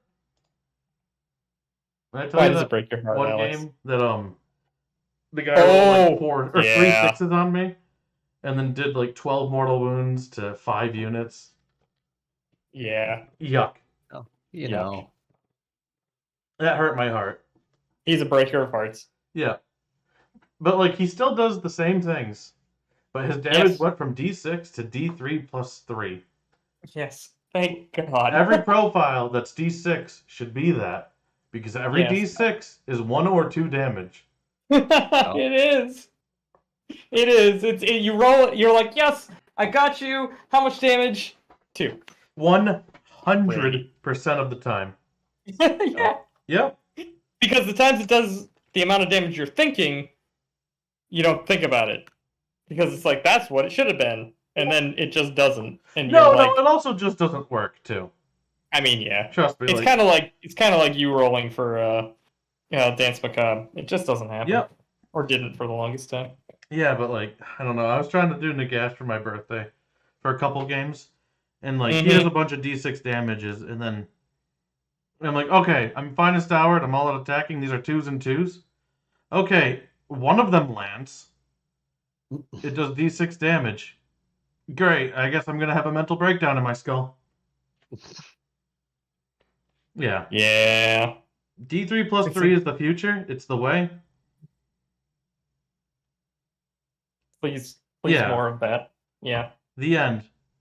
It's like variable still without it being like Soul crushing. shitty. Yeah. It's like an average of 5 instead with like a lower floor. Or a higher floor rather. Oh, I guess the other Bloodthirster, the Wrath of Khorne, it does a free command point once per turn, which is cool. Yeah. Yeah. But, yeah, 6 is to wound with this axe, is it? Yeah, 6 is to wound, do a mortal wound. That's cool.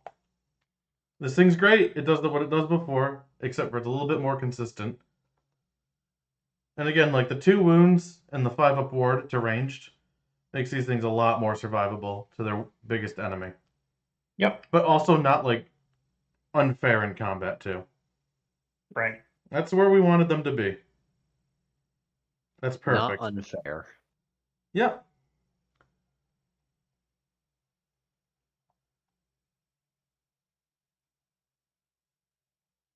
Yeah, exactly. D6s are 1s and 2s every time. Luckman agrees. We all seen it. It's just the truth. There's nothing more true than that. And it's always your big hitting thing. It's not like you're rolling a million of them, right? You're rolling 1 or 2. Yep. So like the whatchamacallit, the confirmation bias is literally just always going to be there for these for D6 damage. Yeah. Because it's not like you're rolling like 10 of them or something, so it's going to average out. No. You're going to hit hard once in a while, and you're going to hit totally shitty when you feel like you need to hit big way too often. Yeah. Yeah. All right, let's see. And then of Unfettered Fury. What does this guy do? Start your charge phase, you can pick one Blades of Khorne unit wholly within 16 that is not a hero. Till the end of that phase, that a unit can attempt to make a charge from 18 inches, and it can roll 3d6. Okay, so it's a support piece. And subtract 1 from hit rolls for attacks made by enemy units while they are within 8 inches of any friendly units with this ability. In addition, at the end of the combat phase, roll a dice for each enemy unit within 8, and on a 4-up, they take D3 mortal wounds. Oh, he's cute. I like that. Yeah, I like him too, actually. Yeah. Yeah. And then the profile. He's got 8 attacks that do D3 damage. Okay. I don't hate that. Yeah, he's more of a support piece for sure. Yeah. That's you run him with the other ones. Yeah, he's like... He works with the mortals too. I really like that. Yep. You just pick a Khorne unit that's not a hero. Yeah, actually, they all have a role. That's great. Yeah, they do. 10 out of 10, GW. Good job. Yeah, we got the leader. Definitely was not that way before. No. Yeah. Definitely was not. But I just like it. They all have a job. There's like the hero that like does the double combat and brings a friend with him. Yep. And then like spends the free command points. And then there's the guy who does a bucket of damage. And then there's the guy who supports the little man. You know? Like, that's awesome. Yeah. And they're all the same point cost. That's cool. All right, Gives Bill. you options. Oh, go ahead, Trevor. I was just saying it gives you options. Yeah. Bill, do you want to talk about your favorite little man here, the Skull Taker? Yeah. Hey, this guy. Look, he's looking a lot better than when I started. Yeah, but you want to talk about him, yeah. Yeah, he's pretty cool. I don't know. I'm not sure if he's really rumbling up, but you know what? That's okay. Yeah. He actually, he's got... So now, keep in mind, this guy is 140 points, okay? Yeah. He has 7 wounds with a 4-up ward, which is very close to an average of, like, 14 effective wounds, right? Like, maybe it's, like, 13 or so. But, yeah. He's more wound effective than a lot of really wound efficient. Yeah. Like, he's weirdly wound efficient.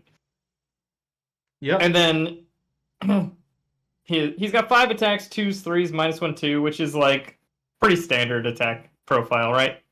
But yeah, if 6s to hit are 2 mortals instead, but if they hit a hero, they're 3, and then he can issue a challenge to an enemy hero within 3 of him, and he has to send all of his attacks there. Well, you were doing that anyway. Yep. So that's nothing. But then you get fight strike first on him, as long as it targets that hero. And then anytime you slay a hero, you get an extra blood tithe point. Yep.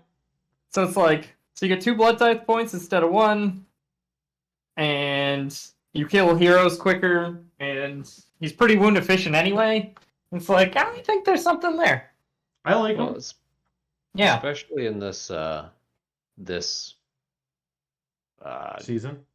Season, yeah. With General's Handbook, with Galatian champions being such a big thing, I think there's a lot to that. Right, exactly. Yeah, because like hero. They're going to come forward. You're going to have targets, right? Yeah. Yeah. Yeah, I think he'll do something. I think he's got something. Yeah.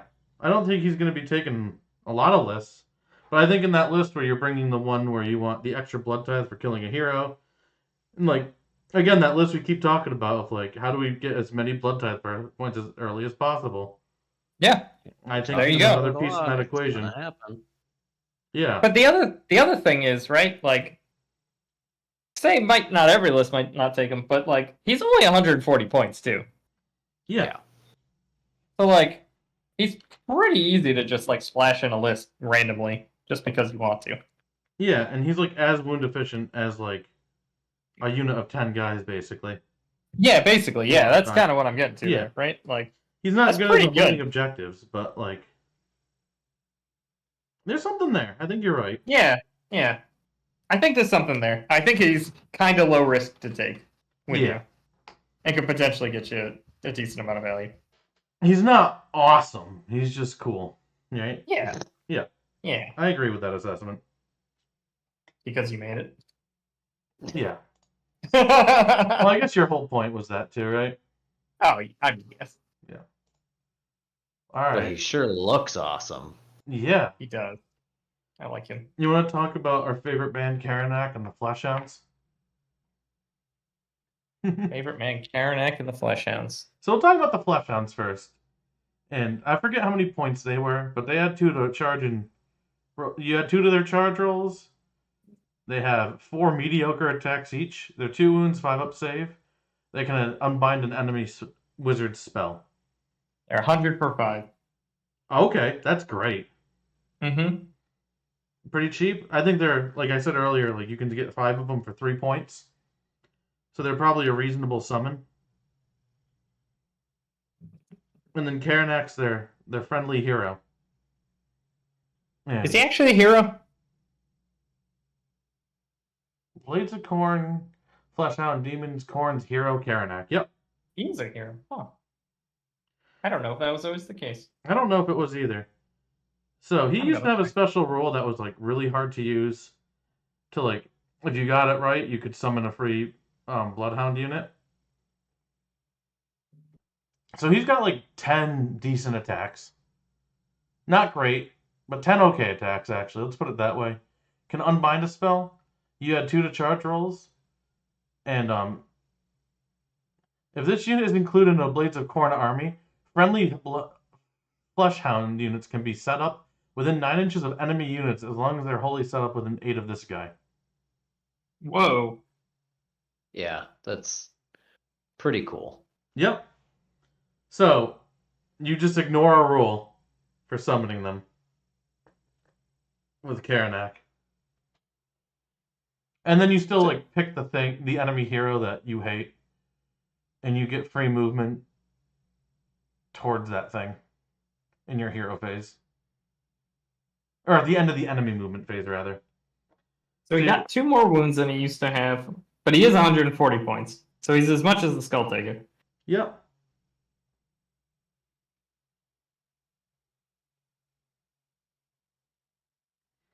One thing I'm not super clear about is if you're in range, can you set up Fleshhounds in combat? I'm not clear on that either. Yeah. Because the other one specifically said you can, right? Yes.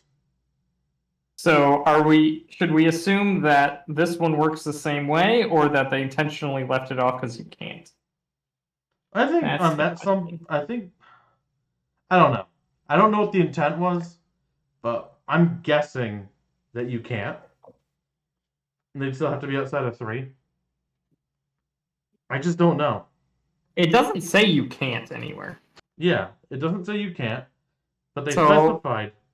I feel like that would be a very like big oversight To oversee that, yeah. Yeah, to just be like, I mean, they're so usually picky with pointing out when you can and cannot put something into combat. Yeah. You know, they always say, you know, set this up here outside of 3, blah blah blah blah blah. That it feels I like feel like they would have said outside of 3 if they meant outside of 3. Because yeah, they always say it, Yeah. right? Rules as written, like, I don't know. Intent doesn't super matter. It's just the way it's written right now is you can, clearly, right? Yeah. That's how I see it. And I'm sure it'll get an FAQ to be like, can you do this? And they'll be like, well, Yes or no. okay. Yes or no is right, because like, man, the amount of times you've been like, obviously they meant this, and then they were like, nope, we meant it the other way. And you're like, what? why? My How did you favorite come up with example of that? that is in like 40K, and they're like, "Oh, can you not reanimate things that ran away to combat for Necrons?" And we're like, "Obviously, they're not going to make us do that bookkeeping." And then the FAQ came, they're like, "Oh, you absolutely can't reanimation protocol things that ran away." And you're like, why Really? did you do this to us? Yeah. Okay. Yeah. Sure. I guess. So I we'll see. guess. Or I guess like the cockatrice FAQs, or like completely the wrong FAQ too. Which one was that one? Of like, oh, if it didn't work on the first one, you can try again with the second one. Oh yeah, right? Like Yeah. that was wild. It was like, wait, what did you do? Yeah. But yeah, this is absolutely, yeah, Andrew, you're right. This is absolutely an FAQ. Yeah. But in the meantime, go fucking nuts, dude. But like the Yeah, reason right. why like I'm spending so much time talking about this is because I think that drastically changes how effective Karanak is. Yeah. Oh yeah. Because if you can just put them up in combat and just be like, haha, fuck your unleash hell. Yep. Like, I mean, I guess if you put them outside of 3 and then just charge in with the dogs will probably eat it. But having the Yeah. unit of dogs might make or break the game for you too. I do suppose that is true. Like, you can still charge that turn, and you can set them up real close, so it doesn't Yeah. matter too much. But Yeah, I don't know. Like, because you can only summon on your hero phase, right? yes. Pretty sure. Yeah. I don't know. Or if you just need to keep something from like, oh, that can run up and take the objective. Okay, I'm gonna put it into combat. Now it can't. Yeah. Yep. Yeah, and like, I don't care what your screen does to this unit of screens, right? Yeah. Yeah. Yeah. Yeah, the cockatrice ruling is wild, Andrew. You're right. Yeah. Yeah. So we'll see what they intended with this when they make the FAQ, but Yep. 1000% needs an FAQ. Yep. But I think it's worth noting either world. I still think this is like a relevant ability for Fleshhounds to just be able to be summoned outside of 3. Yeah. Yeah. Yeah, that thing rules. Okay. Let's see. Bloodmaster and Bloodletters. Keep scrolling too high. Okay. Still. Okay. So, Bloodmaster, they all have the decapitating blows. And then the Bloodmaster has a prayer. Range of 16, pick one enemy unit. Add 1 to wound rolls for demons that target that unit. That's pretty good. I've Yeah. always liked one. Yeah. And he does less damage in combat than a goblin with a stick. But he has decapitating strikes, so maybe more. Buddy. What's wrong, Trevor? You're just taking shots at Larry today. Dude, that's like my favorite thing in the world right now. Don't take it away from me. This goblin that clearly does way too much damage than it should in the lore. I genuinely think that they do exactly as much damage as they should. All right, man. Let's continue.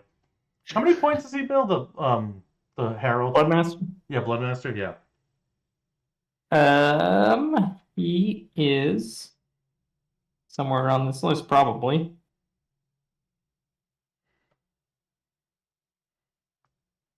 Nope. Hang on, let me try again. You got it. I'm guessing like 130 or something. Bloodmaster, 110. Okay, that rules at 110 actually. Yeah. Okay.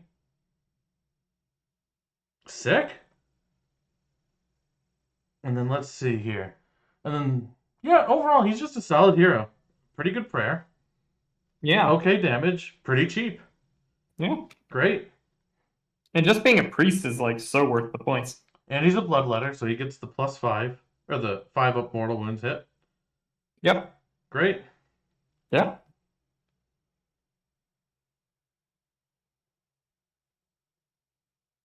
Yeah, and then so yeah, have a good night, Luck, man. I'll keep in mind the Exalted Deathbringer when we get to him. Alright, cool. Let's talk about Bloodletters. So they're 180 now, but they're 2 wounds. They have 2 attacks each, 3's -1, 1 damage. With a 2-inch range. Do mortal wounds on 6s. Or 5 ups in that sub-faction. And then I guess when you fail, or when you roll 1 on bravery, you get 1 back instead of losing guys. And add 1 to charge rolls. So, You know, go ahead, Trevor. I was just gonna say that when I found out originally that demons were only 1 wound before, I was stunned. So this is a great change in my opinion. Yeah, I think 2 wounds is pretty right for this unit. Horrors being 2 wounds would be horrifying.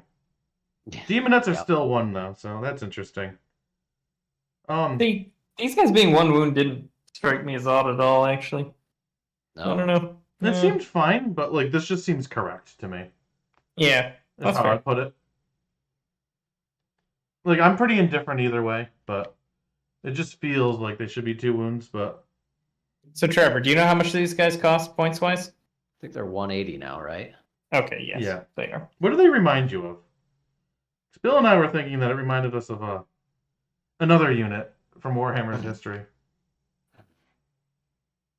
It does not remind me of Gut Rippers. No? No. How are they different? Because they have rend. Oh, and they hit They on have 3 one. too. Yeah. Yeah, they hit on 3s, they wound on 3s, and they have a rend. So Okay. Okay, so they're a little better. Or that's probably They're a a lot little better, better. actually. Yeah. Their save is dog shit. oh Yeah. yeah, I mean anything with anything worse than a 4-up save always just doesn't feel good. No. You know what? And also, I would say that their locus of 5-up ward to ranged attacks probably does a lot for this unit. The command trait to bring D3 back to each of these units on a 2-up probably does a lot for them. That is actually when you first read that and you don't realize that these have 2 wounds, like it's actually a lot better than it sounds at first. Oh yeah, when you think it's just like 1 wound shaft, you're like, yeah, whatever. Yeah. And that's like, oh, actually it's 2. Yep. Yeah. So there's something to that. Yeah. For sure, yeah. Okay, so they're not quite as bad as Gut Rippers, but like, I don't know. I'm not in love with these, but I feel like there's going to be a fun list where you put everything into them. But I don't think that's even remotely the best thing. I don't think so either. I Yeah. don't think they're amazing. See, the other thing with a 5-up save is that means Rend 1 kills twice as many as no Rend. Yeah. Whereas Rend 1 against like 4-up save is only a third extra. And Yeah, so that's on and true. so forth. And you don't have like Mystic Shield in this book. You do Right. Bronze Flesh, so. Yeah, you do. Which is very similar, but and Yeah. you can go on the Bloodmaster for that matter. Right, exactly. Now that said, you can summon 20 of these, so like there's something to be said there. That's also different too, yeah. Yeah. I just don't think like the spam list is the way here. Yeah, like I'm not like just running these for the sake of running them, I don't think. Yeah. Doesn't feel like it anyway. I don't know. They feel They're not- right though. I don't know. They might be okay. Yeah, I don't know.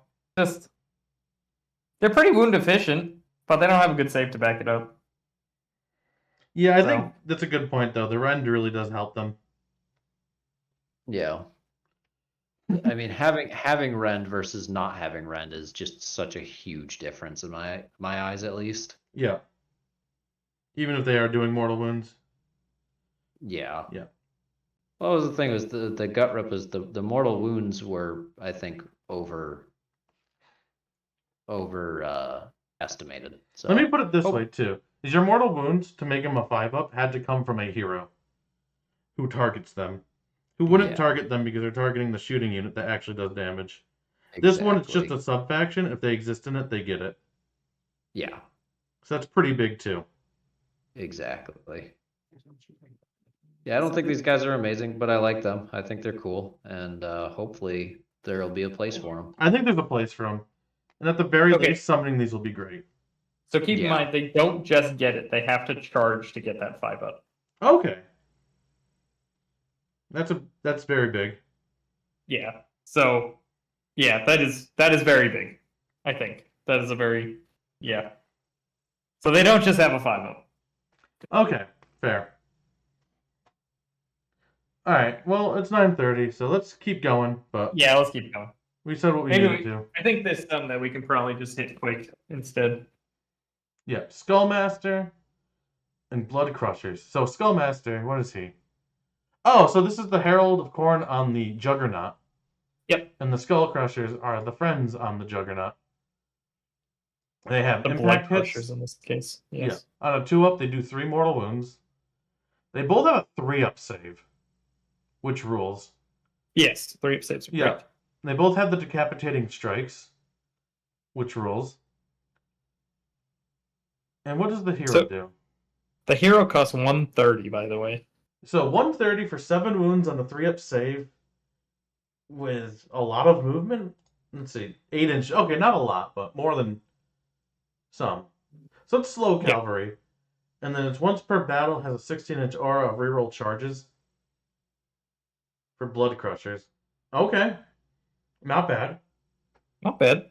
Yeah, and then the demons are just like, how much are the demons on blood crusher? 180 for 3. Okay, so 180 for 3. And they can be battle line if the other guy's the general. Okay, that's cool. So that's 15 wounds at a 3-up save with 8 move. Mortal wound impacts. Okay damage in melee. Yeah. Yeah, they're okay. They're I hitting like just them. as hard as like the bloodletters, right? But are they more survivable overall? They got 15 wounds compared to 20, but they got a 3-up save instead of a 5-up save. I think they're more for the same right? cost. Yeah. But they have like way less attacks. Way less attacks. Yeah. Yeah. And way less objective cap too. Yeah. Yeah, regular bloodletters are probably better. So you think you want them for the damage? So I think if you want the survivability, you just take the mortal ones. And we'll get into them soon. Yeah. Yeah, all the demon ones here are like a little Yeah. Blood Throne and Skull Cannon. Did you read either one of these? I did. I have not. What do they do? But I don't remember them. So, the Blood Throne is just pure melee, decapitating throws. Each time an enemy model is slain by an attack made with this unit, you can heal 1 wound. That's fun. Yeah. Oh, and this Oh, one's and a yeah, hero. it's So a it has prayer. a prayer. Add 1 to chanting rolls if the chanter is within 3 inches of an enemy. Cool. Answered, pick 1 Bloodletter host or 1 Blood Crusher unit within range. And until... If that unit is a Bloodletter host, you can return D6 slain models to that unit. If it's a Blood Crusher, you can return 1. Okay, I'm seeing the Bloodletter list actually here. A little bit more, right? With this Yeah. guy? Yeah. Okay, so D3, D3, D3, D6 to that one. Yeah. All right, man. Everybody can bring back models but Death now, apparently. Jesus. Anyway. That's cool. How many points is he? He is. Everything's blood in this book, so it's kind of hard to find. Oh, of course. He's 160. For 10 wounds? Okay. Yep. 8 move. Yeah, that guy rules. Yeah. Yeah. I'm so into that. Okay. Yep. Bloodletters might be a thing. They might be. All right. Yeah, this guy definitely helps. What's the Skull Cannon do? 4 attacks at 18 inches. 3's -2/2. Okay, melee. Minus 2 D3. -2. What did I say? You said 2. Oh, okay. I thought you did. Maybe you didn't. -2 D3. Okay. Play back the tapes. No, not now. Flip it. In the combat phase, after this unit has fought for the first time in that phase, if any enemy models were slain by this unit's attack in that phase, this unit can immediately shoot. Oh, so if you fight something in combat and kill it, you just get to go boom. If any kinda models fun. are slain, this unit can... Yeah. That's wild. All right, how many points? And it is has that? decapitating blows, too. Yeah. And it's a 4-up save. Like, that's not the worst. No. How many points? How many points? That's what matters. Let's see. So if this thing's like 200, I'm off. Skull Cannon. Skull Cannon, first thing. 140. Yo. Okay. Not bad. Do you want a cannon now these days? Maybe. Just bam, bam, bam, and then I love how it's an artillery that's incentivized to charge. Yeah. I don't think it's incentivized to charge so much as it's a good, like, if you charge me, I might fuck you up. Yeah. right? It just needs to kill one model. Yeah. Some units, it's probably not happening to. So, like, you're not going to just, like, charge your screen into this, right? To tie Right. up their range damage? Because it's going to be like, look, I got 1/6. A guy died, and then I fucking blast you with this cannon again. That's a great point, actually. Okay. So you need to... It's an artillery that does decent damage that you need to tie up with a decent unit. Yeah. Yeah. Interesting. Okay. That was very interesting. But if you do tie it up with a decent unit, it's probably dead. So, like, it's weak to cavalry, right? Because you're probably not going to kill one of those. Exactly, yeah. Or like Chaos Warriors that might have a hard time chewing through. Yeah, like... You know, on average, I don't know. Does this kill one on average? What's its melee? Probably not. 4 attacks, 3s, -1 D3. No, 4 attacks, 3s, -1/1. Did I say 4s? 3s. You said. I thought you said 4 attacks, 3s, -1 D3 damage. Yeah. Oh, But it's just 1 damage. it's just 1. Oh, and then the bottom profile is D3. The bottom, Yep. the bottom profile is D3, but it's only 1 attack. Okay. It's 4, 3, -1 D3. So like maybe it kills one on average, which is all it takes to get another shot Yeah. off with the skulls. I think this is cool. I'd be willing to try this thing. Yeah. I'd be tempted to try this. Yeah. Yep. Which is normally a throwaway unit, so great job. Oh, absolutely. Yeah, right? Yeah. No joke.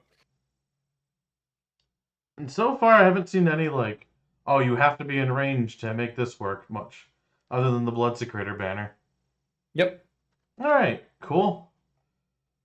Korgus Yeah, the Call. Oh, go ahead. Org is cool. No, go ahead. No, it's Yeah. fine. We'll get to him. I like this guy. Okay, so 7 wounds, 3 up save. If you want to look for his points while I read them off. 6 attacks, 3s, -2/2, and then 4s, 3s, -1/1. So a handful of good attacks. Yeah. This guy has an 8-inch pylon. Can deny one enemy spell. You guys heard that right. He has an 8-inch 8-inch pylon. pylon. And they do specify he is eligible to fight if he's within 8 inches of something too. Yeah. So you can take advantage. Meow. Yeah. It's That so rules. funny. Yeah, and if the Oh axe man. hits somebody, So on you a can 5 wait. at the end of combat, it's dead. So you can run into combat range, can't you? Yeah, absolutely. I do that with zombies all the time. That's so silly. Yeah. Let's fucking go! Yeah. If he's in the Gore-Tide once per battle, at the start of the combat phase, you can say, Korgus Call will unleash the wrath of the Gore-Tide. If you do, until the end of that phase, each time a friendly Gore-Tide blood-bound unit is slain, you can make 1 additional murder roll. Dude, they get into combat with like a bunch of Blood Reavers, or you make that happen, and then Yeah. you're like, go ahead, hit him, I fucking dare you. Oh, yeah. You're just all gonna die. I'm gonna just swell up with blood tide points, and then a bloodthirster comes your way And it's next just like- turn. Anything It's that like- gets into combat with him. If he hits him with the axe once, just a 5 up to die. Yeah, Like, that's it's not spooky. consistent, but like, It's spooky. that's respectable. Yeah, With an you 8-inch throw- pylon. yeah. You just throw this thing at stuff that's like kind of like a monster or whatever, and you go, yeah, just go hit that thing. What's his point Like- total? What's his point cost? 160. I had a feeling it was something like that. Okay. Yeah, He rules. yeah. I think it does. Yeah. Yep. Pretty locked to Gore-Tide, but I don't care. Yeah, that like That's the one I said I Gore-Tide's liked fine. anyway. Yeah, exactly. Yeah. Okay. He's pretty sweet. Yeah. He fucks. You have any thoughts, Trevor? He fucks. Yeah. My only problem with him is he's the exact same model as the Mighty Lord of Khorne. Yeah, And I it's want a such an different one. injustice to him, man. Like, especially for like one of the main characters of AOS 1 arc. Right? Yeah. Like, how did they not give him, like, a special model? I guess this is the special model, like, because they made this as him. And then they were like, I guess you can run him as something else. I think there's a design philosophy back then that like there should always be a generic version of each model. You know, I don't hate that, to be fair, because like so often I want to run the special one as just like the default one. Yeah. But like, I just build the special one and then run it as the default one if I want to anyway. Yeah. I don't know. I think it's fine for the most part to do it that way. Like, the alternate builds are fine, too. I just think for, like, somebody that important, it's a little strange. Yeah. But, yeah, I don't Yep. super care, but, like, I get it. Like, Yeah, I definitely if want to Archon the like Black was something just, or print like, something that's not way cooler for him. anything different, right? Yeah. An arguably less important character. Yeah, I get it, man. But he rules. I like him. Yes. Very cool. You want to talk about the Realm Gore Ritualist with the dumbest All right, this is the new combat guy. profile I've ever seen? It is. Like, what is that profile? One attack, 3/3 minus 2d6. So Yeah. now that's something. He's Gore chosen, so you give that an extra attack. Ooh. Suddenly you have a chance to do 3 damage instead of just 1. Yeah, and Two. then, like and then like as we talked about, d6s are just 2 damage, so he does a third of the Well, damage.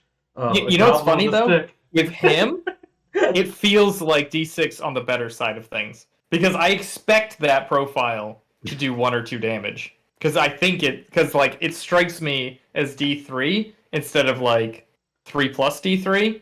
So Yeah. the fact that it actually is D6 is almost like a bonus as opposed to like on big guys where you're expecting it to do the more damage and then it doesn't. All right. So to me, this profile actually, this is like when D6 is like, ooh, I like that, as opposed to like, I didn't the know other you were way, a where mental it's like a big gymnast, thing. Bill. what was I that? didn't know you were a mental gymnast. A mental gymnast. That No, was I some- just jumped through a lot of hoops and made that D6 great. So here's the point about that, though, is that this was a priest who was never ever going to see combat. No, So who not cares once. what the damage Not is? once.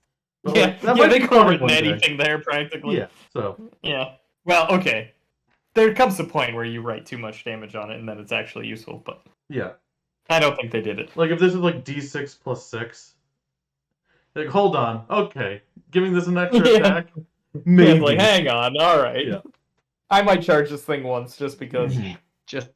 Just in case. Let's talk about the real stuff it does. So Yeah. once per battle, you pick an objective within 3, and then you add 1 to hit rolls for Bloodbound while they're wholly within 8 inches of that objective. That's cool. And then the prayer, value 4, range is 16, 1 enemy unit within range invisible to the chanter. Till the start of your next hero phase, subtract 1 from the attack characteristic of that unit. Man, Yeah, so it turns out this guy's actually really good. this thing Yeah. rules. Yeah, he's only 100 points too. Yeah, Yeah. I Gotta love sell this that thing. model somehow. Yeah. Oh, I This like one's a that bitch. model a lot. Oh, Yeah. you guys are mean. I See, mean, I'll be honest- I like the model too, but that's a blatant. We need to sell this model. Yeah. I think this guy looks pretty close and we'll probably run him to proxy for a bit. Perfect. Because I probably won't run this guy as what he actually is. So Sure. there we go. Yeah. That's how I'm Yeah. trying him. And if he's good enough, I'll get him. Same thing here. Perfect. Yeah. Get out of here. Run your stinky little grot. Let's see. Overall, though, like, it's a 100-point priest. You could say nothing else, and it's probably fine. Yeah, yeah. And And, then the it's got blood a hex cool is actually ability. really good. Yeah. Yeah. And a good prayer. Okay. Yep. I don't think we mentioned it either, but the terrain piece lets you re-roll chance if somebody's in it. Yes. So that's it does. great, too. So these come way better. If you're wholly within 8. Yep. Yep. So he rules. Oh. Lord of Yep. Khorne on a Juggernaut. Let's fucking go.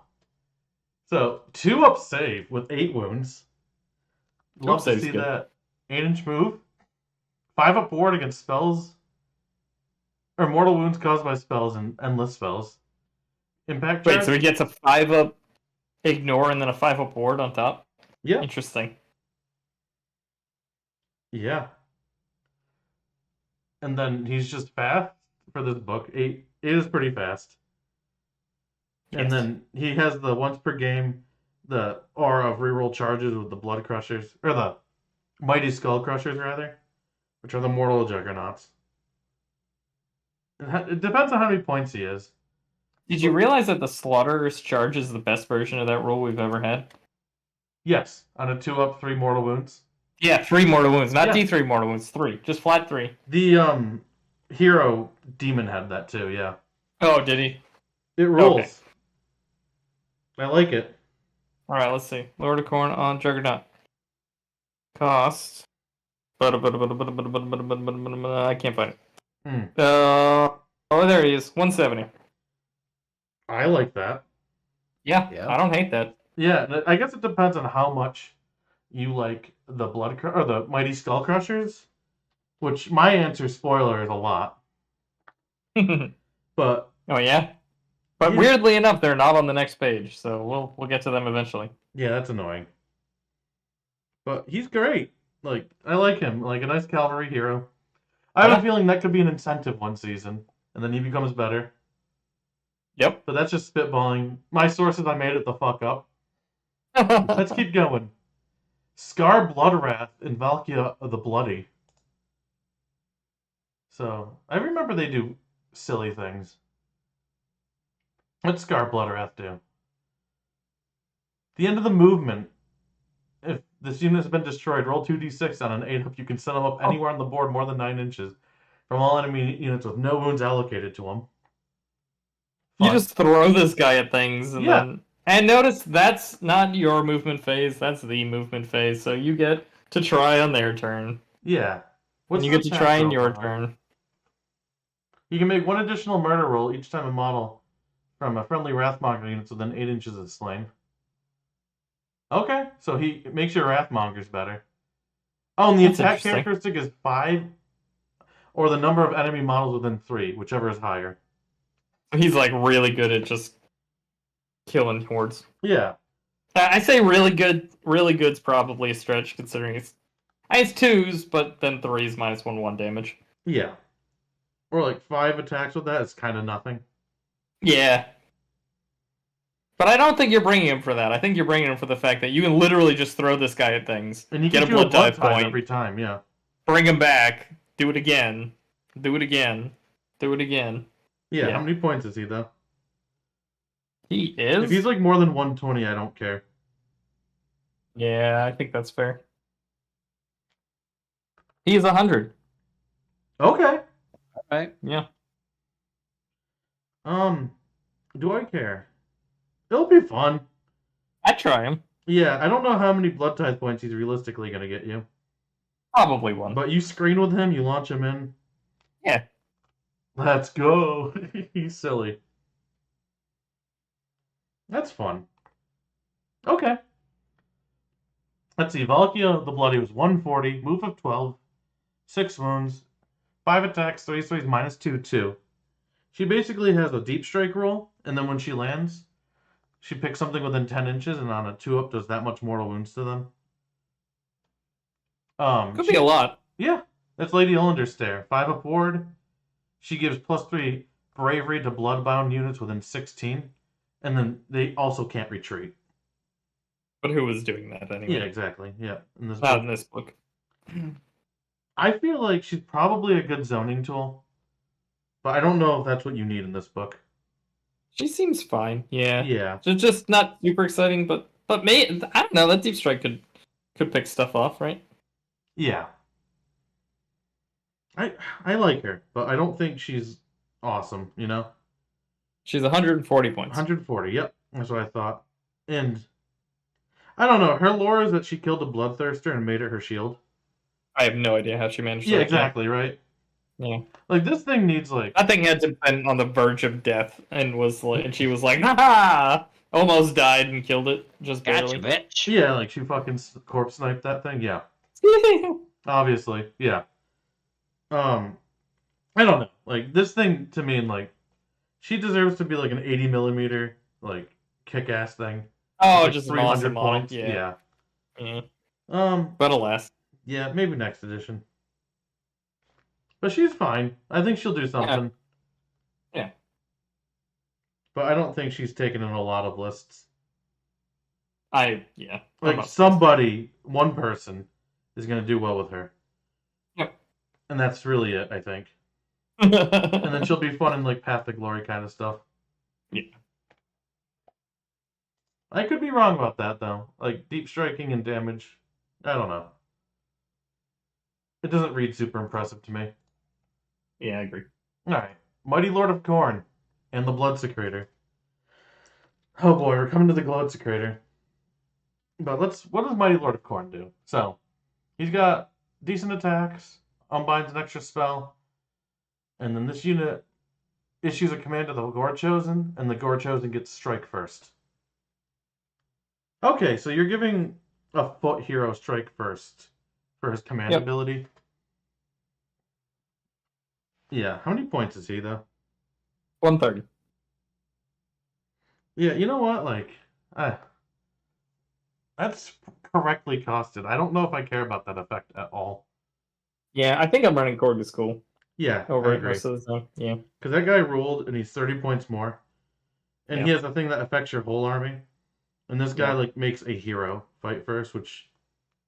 I don't know. I don't even care how much you buff up a hero. I think you're just better off fighting with units. You know? Yeah.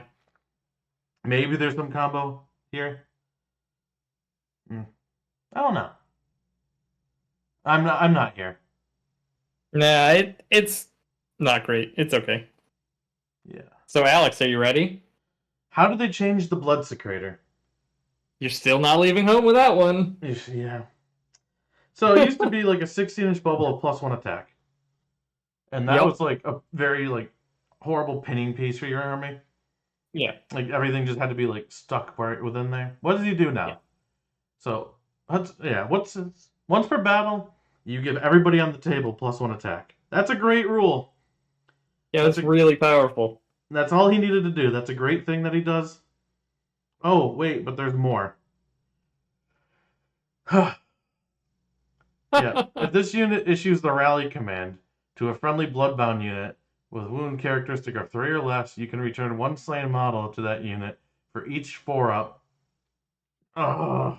Oh my god, wait, did that guy get rally? Yeah, another source of 4-up rally, Trevor. Wow. The game really needed more of that. Man. That's like the thing that like when the next edition comes and they obviously delete this from the game. And like make it all 5-up rally. We're gonna be like, oh, thank God. Like, I hate this design space. They gotta stop doing this. Yeah. I mean, At least they worded it so like juggernauts aren't coming back on a 4-up. Yeah, Because that would be good, right? absolute horseshit. Yeah, But but you still get your Blood Warriors back. yeah, Oh, and your Wrathmongers actually, and your Wrathmongers. and your Skull Reapers. And your Skull. Yep. Yep. Dude, just stop. Damn. Yeah. Okay. Yep. So you're still not leaving home with that one. Yeah. I think even in the demon list, you're probably still running it. Oh, yeah. Yeah. And it has that artifact that you have to stay within 16 of it to reroll charges. Okay. You fix nothing. Hey, Alex, how many points do you think he is? Like fucking 90. I don't know. In this book. 100. Pretty close. 110. Yeah, of course. Okay. Wow. Alex over there about to have a stroke. I just Yep. I'm get it, watching it man. happen. like model return's fun, right? But like I don't know, like Forge. I just feel like people are like, I don't like shooting in this game. How do we fix it? Oh, give everything a 4-up rally. That ain't it, man. I mean, they really hurt shooting in this. But this book is like shooting. The fuck is that? Yeah, I don't know. Yeah. Get out of here with your piddly stuff. Like I don't know. Like I think Death does it right, where it's just like you just always get 3 models. You can always count on that, and it's not like, oh, I can just spike and get everything back, right? Yeah, rally is very swingy, Yeah. especially when you make it. It was already swingy, and then like this makes it just like even worse Yeah, I don't know. Like because it like can spike more often. I just feel like it has like a chance to just like I can't tell you how many times I went into a game and I like failed to kill something by 1 wound, and they were able to pull stuff out of combat, and then they have like a rally on a 4-up, and then just get the whole fucking unit back. Or at least like half of it's enough to just make the game over. In that case, yeah. I don't know. I don't like it. It becomes very not fun very fast. Yeah, like 5-up rally's fine. Or if they change how rally works. Like, remember how reanimation protocols works, Bill, or no? The newest one? No, I don't really remember. Basically, I like this. It's you roll a dice for each wound of models slain. And then and you can bring back that many wounds worth of models. Yeah, if it has 1 wound, you can bring back 1 wound. If it has 2 wounds, you need to roll 2 5-ups to get a guy back. Yeah. If there's 3 wounds, you need to roll 3 to get 1 guy back. I think, I don't know. If they change it to that, maybe it's fine, but I don't know. It just seems way too... Like, this is going to be the thing that's too much in this game. Yeah, that mathematically works out to be the same, but the other way is more swingy. Exactly, yeah. Or the way we have it is more swingy. Yep. Yeah. Just make it consistent, yeah. Yeah. I don't know. I'll stop, but I just think it's worth mentioning that I don't like this design choice. Yeah. And I swear a lot of people are with us, right? Like, we could just wave our wand and make every 4-up rally a 5-up rally. I think the game would be a much healthier spot. Probably. Yeah, but let's see. Let's see what they do. Let's see how it goes. Okay. Slaughter Priest and Skull Grinder. So what does Slaughter Priest do? Got the names in this book. He's got the D6 mortal wounds. Yeah. That's basically his thing. Yeah, and he's still 100 points, right, for a priest? Didn't get to him yet, sorry. 110. Okay, cool. But yeah. He's a great pick. Yep. Skull Grinder's weird. Skull Grinder. What do you do? Add 1 damage to... Oh, cool. They're fighting monsters? Yeah, so it's like... His attack's like it's already 3 damage. And then can go up to 4 against monsters. It's only got 3 attacks. It's not super consistent. But then his other thing, he improves someone else's. You basically pick another hero. Yeah. Within 8 after deployment is over. And then that weapon gets an additional rend. I hate this thing. Kind of funny. It's almost like he's forging their weapon better. Yeah, in middle of combat. I kind of like that. Yeah. Yeah, in the middle of combat, right before it starts, it's like, hey buddy, you want me to hit that axe and it'll be a little better? Yeah, who do you hit for that? Yeah, come here. I got the good for you. I don't know. It just... how many points is he? 100? 90. Alright, so you're spending 90 points effectively to give another hero +1 rend. And 1 damage. It's 3 damage. Yeah. So, I don't know. But you can't even you can't target your Bloodthirsters or anything, because it's specifically Bloodbound, which is only the mortals, so... Yeah, this guy's probably sitting on the shelf, I think. That's cute. He's probably not doing anything. Yeah, it's probably too cute. I don't know. I feel like you take him or a priest. You probably just take... what do you do? Give one of your heroes +1 rend, but constrain your deployment? Or do you just have something double move for the rest of the fucking game? I don't know. The choice is obvious to me. You can give them the rend anyway. Oh yeah, with the prayer? Yeah. Yeah. Yeah, of course. Okay. And you're going to give it on a unit that matters, like a Blood Warrior? Yeah, or Blood Crusher? Yeah, okay. Yeah. That's so weird. Oh, okay. They're trying. They have too many heroes. Oh, this book has way too many. No doubt. And I'm supposed to talk about how great these Aspiring Deathbringers are, right? Or Exalted Deathbringer, at least. What do they do? 5 attacks? Well, yeah, the Aspiring Deathbringer is the most unaspiring thing I've ever seen. Oh, he's just I'm a basic hero, no abilities. Okay. Yeah, he's the most basic bitch you've ever seen. I think it better be 70 points. He's 80, but yeah. Okay. Cool. Yeah.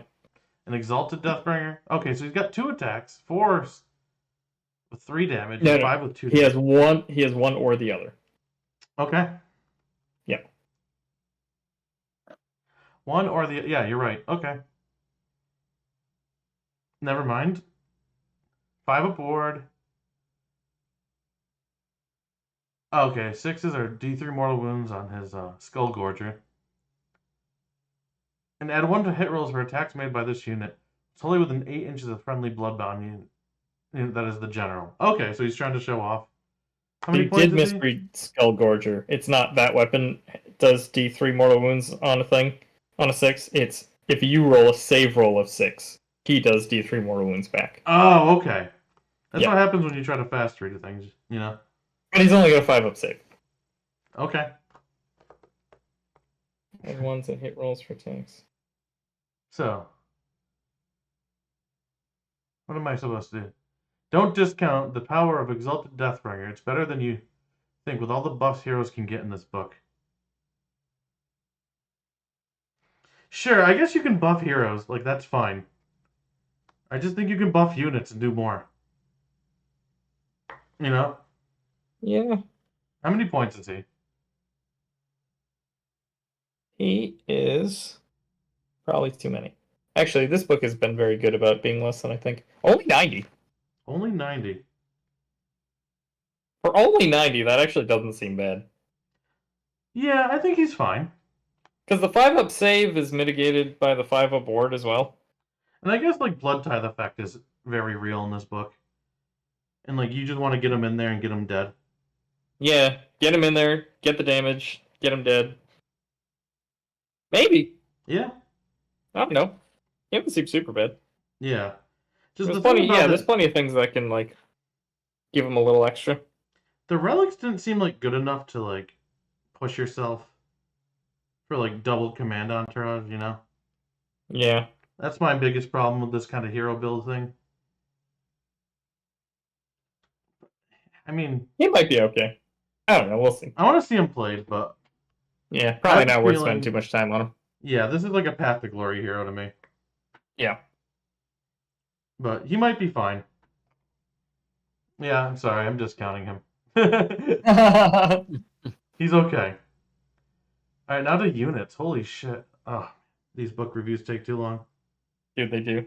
We're not even done with the hero. Yeah. Dude, this has so many units. It's Blood actually Reavers are insane. 80 points. They're good at dying. Yes. That's it, right? All Get right. it. They're your chaff. Yeah, and one They're of the your wounds chaff. if they're within Khorne totems. Cool. Okay. Alright. Yeah, they're your chaff. 100%. They do have Rend, though, so, like, if you pick that one. Yeah, and like Isn't as bad. we talked about, like with the murder rolls, Ren does like chaff does damage when it dies. Yeah, These exactly. kinda Yeah, rule. like, Yeah. they're probably the least exciting on paper on their War Scroll, but, like, they might be one of the better units because of the murder rolls. Yeah, but like you know how there's like the category Warhammer unit that's like it's very good because it's cheap, right? Oh, yeah. Like Yeah, this is and that. they're 80 yeah. points. Yeah. Yeah, they're 80 points, and there's like what 10 of them.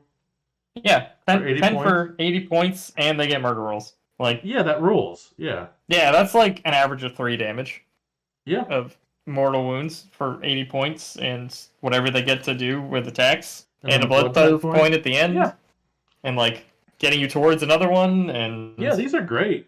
They're really yeah, good right. at time. Like, Yeah. yeah, I agree. All right, Wrathmongers. They still have the 8-inch aura +1 attack. They do, but it doesn't affect Scarbraid anymore. So I don't care. No, I do care, but this Good is effect, one of yeah. my combo pieces. Part of my combo pieces. Yeah, and they're like 140, right? Oh shit! I just booked down. Yeah. Hang on.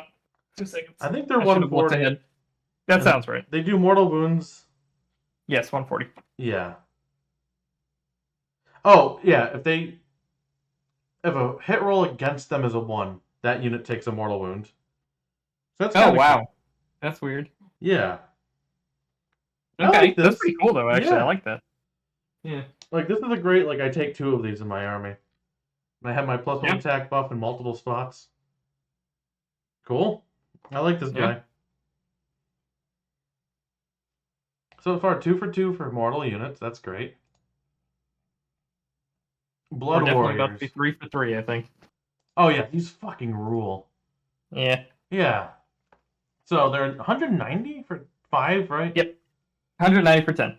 190 for 10. Oh, that's way better. Okay. I don't know why I thought these were for 5, but yeah. So, 3 up save, They 2 wounds. used to be 5 models. You used to be able to take them as 5 models, but in the latest update they went up to 10, but they doubled in points. Basically, they used to be 100 for 5. So that's probably where that was coming from. Okay. Anyway, Yeah, so... Oh, these are way better than I thought then. Okay.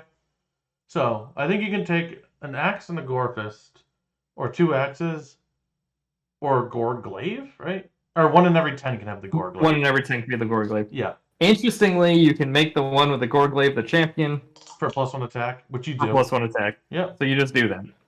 Yeah. They did not call it out anywhere that it can't. Yeah. So here we are. And then I think you have some mortal wounds bounce back. Yep, if you take a Gore Fist instead of the paired Gore Axes, you bounce back a mortal wound on a save of 6. Okay. I think you're taking the paired axes, to be honest. Maybe. What are you thinking? Is that more damage on average? I'm actually not sure. I think it is with the Ren's prayer. Oh, probably with the Ren Prayer. Yeah. Yeah, that's all I'm thinking about. Yeah. But the big thing is they make 2 murder rolls. I think we talked about that before. Yeah, we did. It's But yeah, important they to- make 2 murder rolls, so Yeah. they're actually what? I think what on average that means every one does about a half a mortal wound, Yeah. roughly.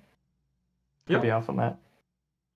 But I think that's true. Yeah. And they could in theory do 2, which is kind of cool. Yeah, I like that they're 2 wounds with a 3 up save, man. Like, Oh yeah, no, right. They fucking slap. that rules. Yeah. Yeah, yeah. I don't like the 4 up to wound, but like I'll get over it.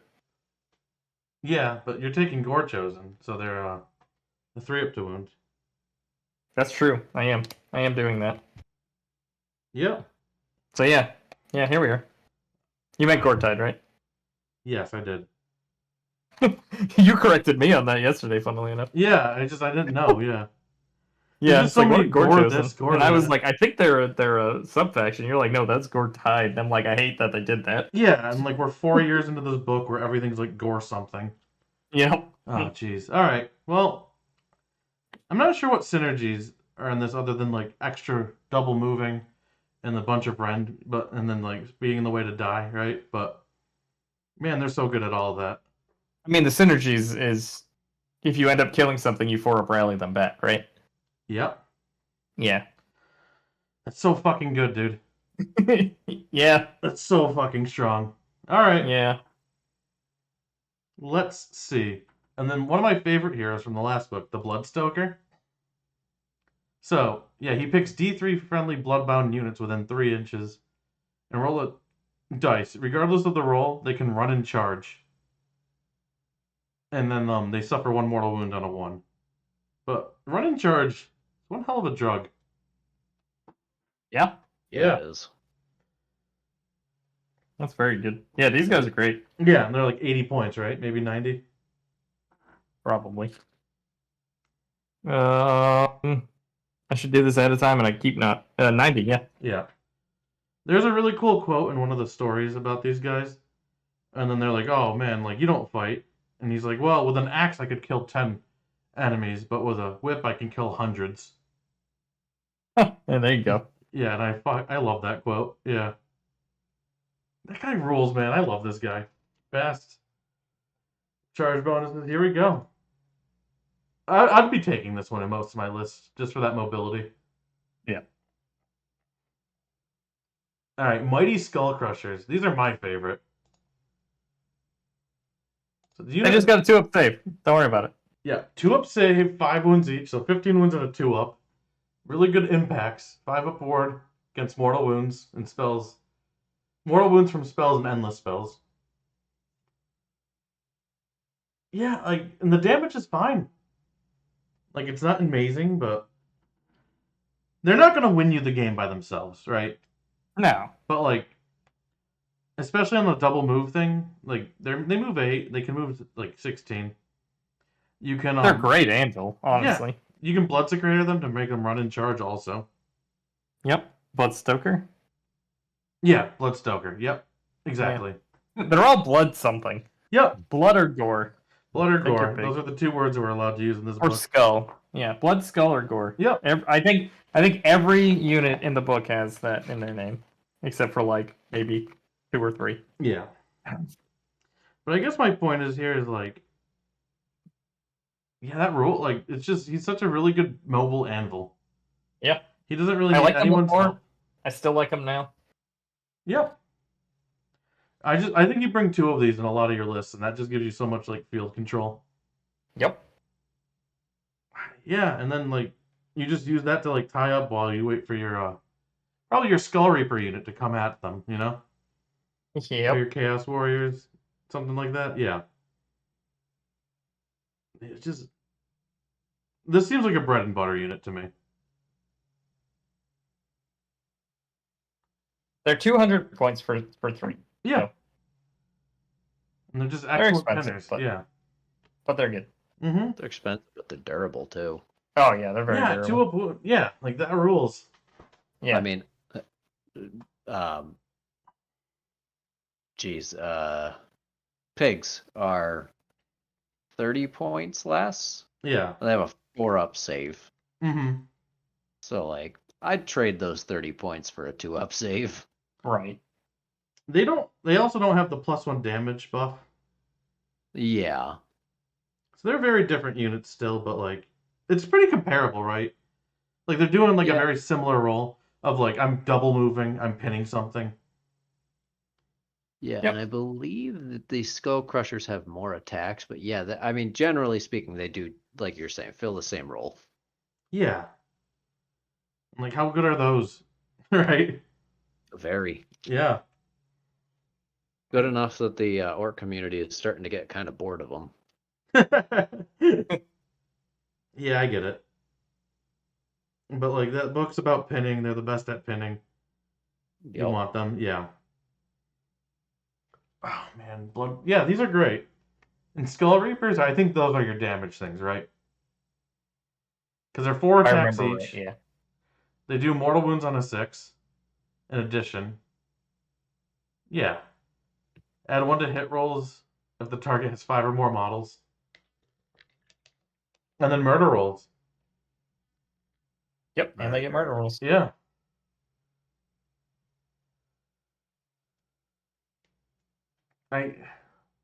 This is great. How much are they?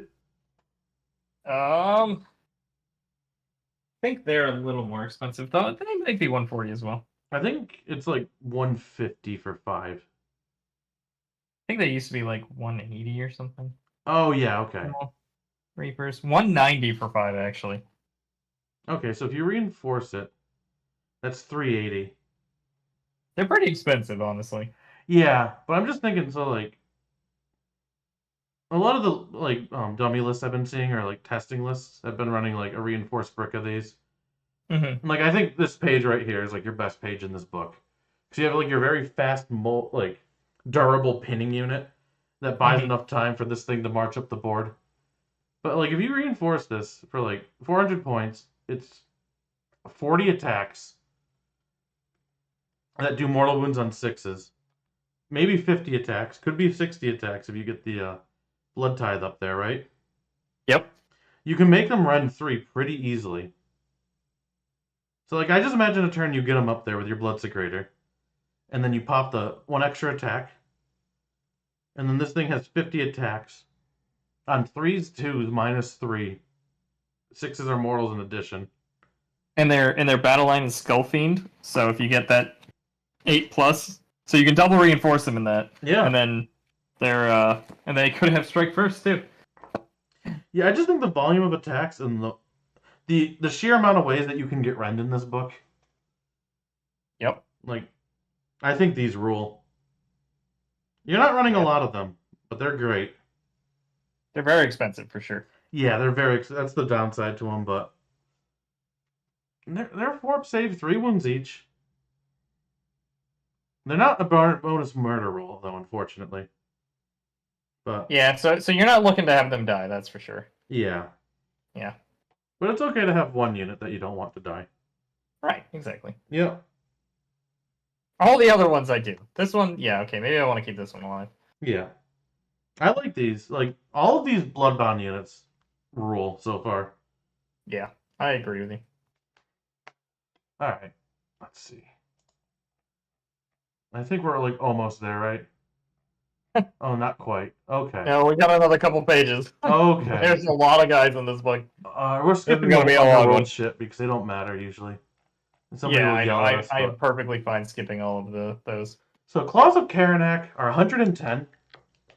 And these are basically your Reavers, but they move after deployed. So they're just fast Reavers for a little bit more, is what my Okay. sense was from them after reading this. So it's kind of like maybe you bring them if you really. Well, you I don't don't have know. endless spells, or I guess you have the invocations, but if you have like You do have the ambitions, yeah. yeah, if you're like 30 points down, and you don't super care about the triumph, like I think it might be reasonable to upgrade one of your Reavers into one of these. Right. Yeah. Yeah, they also do more damage too than Reavers, I think. They're fine. They're not amazing, but Yeah. I think they'll have a place. But I don't think it's a bread and butter unit like the Rotmeyer Creed was. Right. Right. But they're cool. They're dogmen. I like it. Yeah. Yeah, I'm fine with that assessment. All right, let's see.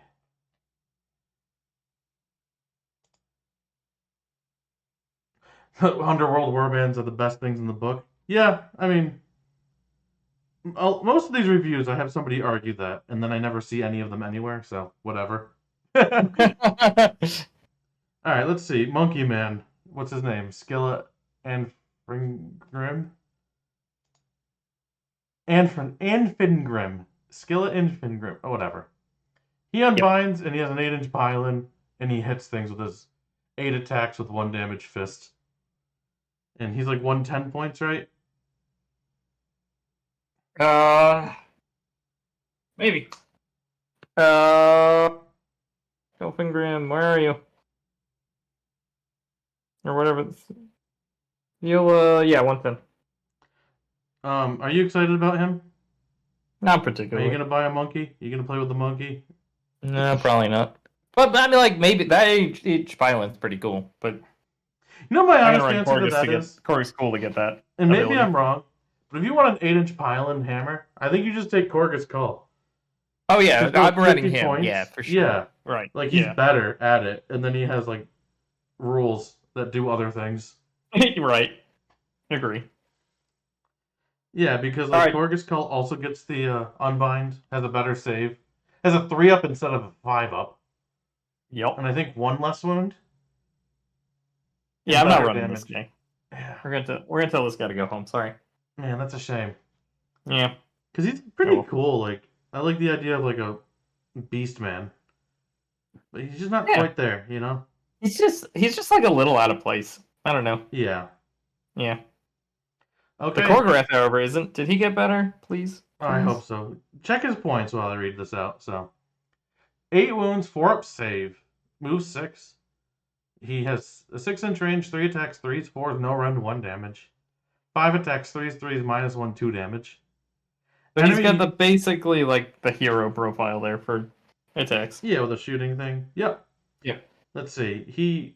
Things within 3 inches of him can't issue inspiring presence. So if he's in combat, they run. Yeah. Which I can tell you with Nighthawk, that rule rules. I like that rule. It's very powerful. Taker of Heads. Each time an enemy model is slain by an attack made by this unit, you can heal 1 wound. And it makes 5 murder rolls when it dies. 5 murder. So like on average, what? 2 damage? 1 to 2 A little less than 2 damage? Yeah, like 1.7. 1 to 2? Yeah. Yeah. Okay. How many points? 110. Maybe. That's my honest answer. Maybe. Yeah. That's a maybe. I would try him. He could be cool. He's not like special though. No. Yeah. I wanted that to be like 8 attacks at 3 damage, just like Trogdoring up the countryside, you know? But Yeah. I love that agree. model, but yeah, I don't know. Yeah. I'll agree. I wonder if they think like 5 attacks is actually like substantial. It really Well, is, okay. right? Yeah. So you're hitting with an average of 2. Yeah. They're gonna block 1. You're gonna do 2 damage. There you go. Yeah. That's like roughly what that profile does. I do like the Inspiring Presence shut off, though. Like, I Yeah, think you no, pair that him with is cool. something that they have to deal with Yeah. instead of him. Or if they deal with him, you're happy. You know? It's true. He's awesome. Okay. Underworld's warbands now? Alright, what does he Dude, do? I just like don't want to read this much. 2 up. Okay, he does damage with his He's got prayer. prayer that does damage. Yeah, On a okay. 2 up. Yeah, so you make the prayer roll and then on a 2 up does damage? Okay. But it's like a line AoE. That's kind of cool. I'm just trying to go through these real quick because it's way past my Guys can have bedtime, huh? 4 up ward. Yeah, oh yeah. Yeah. Double the wounds. Okay. Okay. I think it did that. I don't think this changed actually. Nope. Okay. They might be fun. I don't know. I don't know. And Magor's Magor's Fiends. Fiends, you can literally not even buy them. I think. Or maybe you can. Interesting. Hmm. Oh, yeah. If this unit is in the Blades of Khorne army, it can make 2 murder rolls. 6s do a mortal wound. And when it's set up, you can summon 1 Fleshhound. And set it up within 9 inches of this. That's kind of cool. Yeah. Depending on points, right? 120? Oh! Yeah. So, 120, and they come with a free 100-point unit, so this is basically 20 points. No. 1 Fleshhound unit consisting of 1 model. Oh! That's very Oh, different. yeah. Yeah, very different. That's yeah. very different. Okay. Whew. I was about to be like, wait a second. And they can't do it anytime. They basically just get a Fleshhound with them that can go off on its own. I mean, that might be cool for Blood Tithe. True. That's true. Actually? Huh. That made them way better, like... Damn. Maybe you do take these. Maybe. That's really funny, actually. That's really funny. Yeah. How about that? Okay. Went from not caring to caring a lot very quickly. Right? Yeah, really It's quickly. 2 units for 110, yeah. That's awesome. Garrick's Huh. Reavers? But at the end of the battle combat phase, any models were slain by attacks made by this unit, you get an additional Blood Tithe point. Alright. How many are Any- you? 1, Any 2... models were slain? You get an extra one? Yes. Oh, that's Actually cool, too. How many points are That's- these? what the fuck? What are these things? So 12 attacks, 3 scores, minus 1, 1. You're fighting 70 Chad. points for 5 models. These actually rule. What the hell? Wait, they got 2 wounds each? Hang on, those are good. Yeah, these are sick. What? What is this? Wow. Alright, well, here we are. That's weird. Oh, they're in Gore Tide. That's the good one. Yeah, they both are. They both are in Gore Tide. Okay. Oh, the dramas too. But okay, that's bizarre. Man. Alright, I don't know what to think about all that. All right. Endless Prayers. You like the axe, right? I think the axe is kind of cool, simply because it on 2 of it does D3 mortal wounds, Yeah. but then to everything it passes over, and it moves 8, which is pretty good. And then you can pick something else and have it get another D3 mortal wounds, and on 6 is actually D6 mortal wounds, so maybe a bonus. Probably still just 2, So but it's you just know, like here a we bunch are. of damage. That's pretty consistent. So like you can kind of just snipe out heroes with that. Yeah, that's cool. In a world where shooting doesn't really take them out, so they're usually safer, right? Yeah. So, I don't know. I It's like expensive though. It's like 70 points. Okay, that's rough. Yeah, it's definitely rough. How but much like is the Bleeding Icon? Because I think this is kind of cool. Bleeding Icon is 40. Okay, because it's an 8-inch bubble of shutting off Inspiring Presence, and then you add to the amount of models that flee. Yeah, which is pretty cool. Yeah. And then the Hex Gorgers just give -2 to casts. And honestly, like the fact that murder rolls are a thing make that way better, Yeah, right? because if they run Because up you'll and just murder you'll you, just ping him for one and be like, "Go ahead, make the roll." yeah, even if you didn't even get to fight with them, yeah. Yeah, yeah, Honestly, yeah, these are kind of cool. yeah. And how about the Hex Scourger skills? Do they still do weird things? -2 to cast. In addition, if a wizard with an 8 of this invocation, Dude, how cast do you on get 8. these within 8? That's Yeah. my question.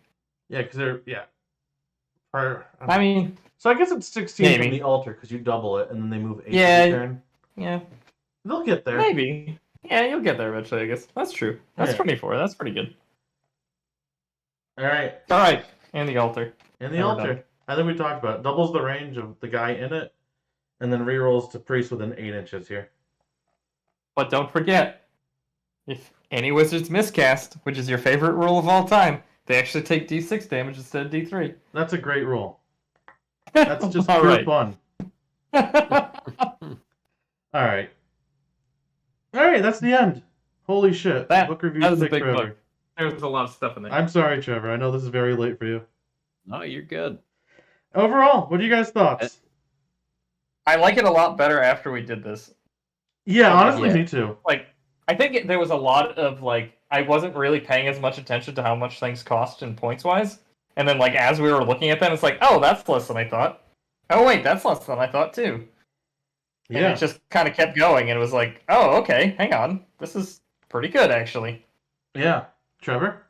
Yeah, overall, I think, especially every time we came back to that one point of there's gonna be that list where someone's gonna try to get a bloodthirster on turn 2, just quick summon. And, like, that came up a it's lot. Yeah, it's looking realistic. Yeah. It honestly does. It looks realistic, which is weird. Because, like, yeah, you throw in Magor's Fiend for the 2 deaths there, so that'll be great.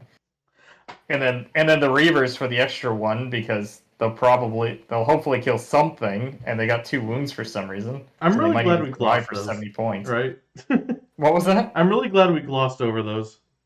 Yeah, and, like, actually took a look because what the fuck? Yeah. Weird? Yeah. Oh, man.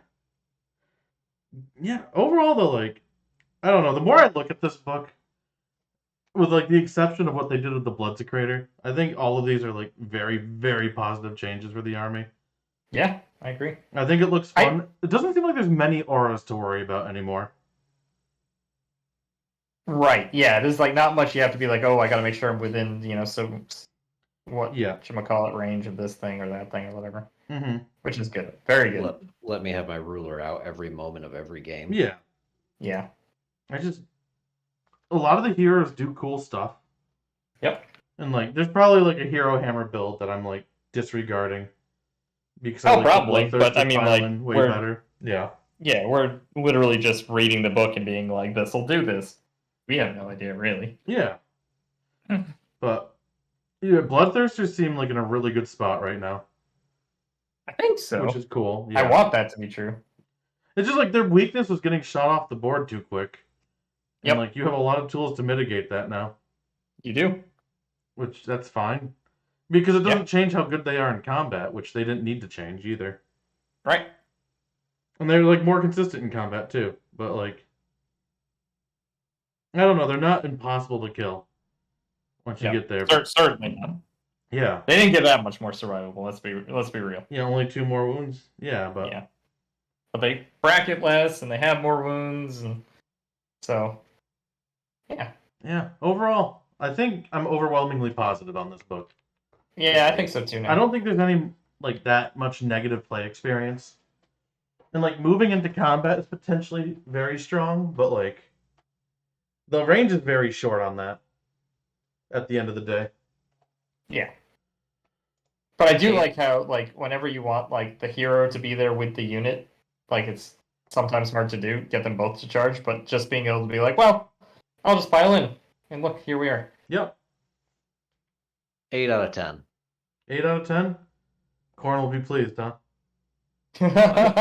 I did use some blood for the blood god just for him today.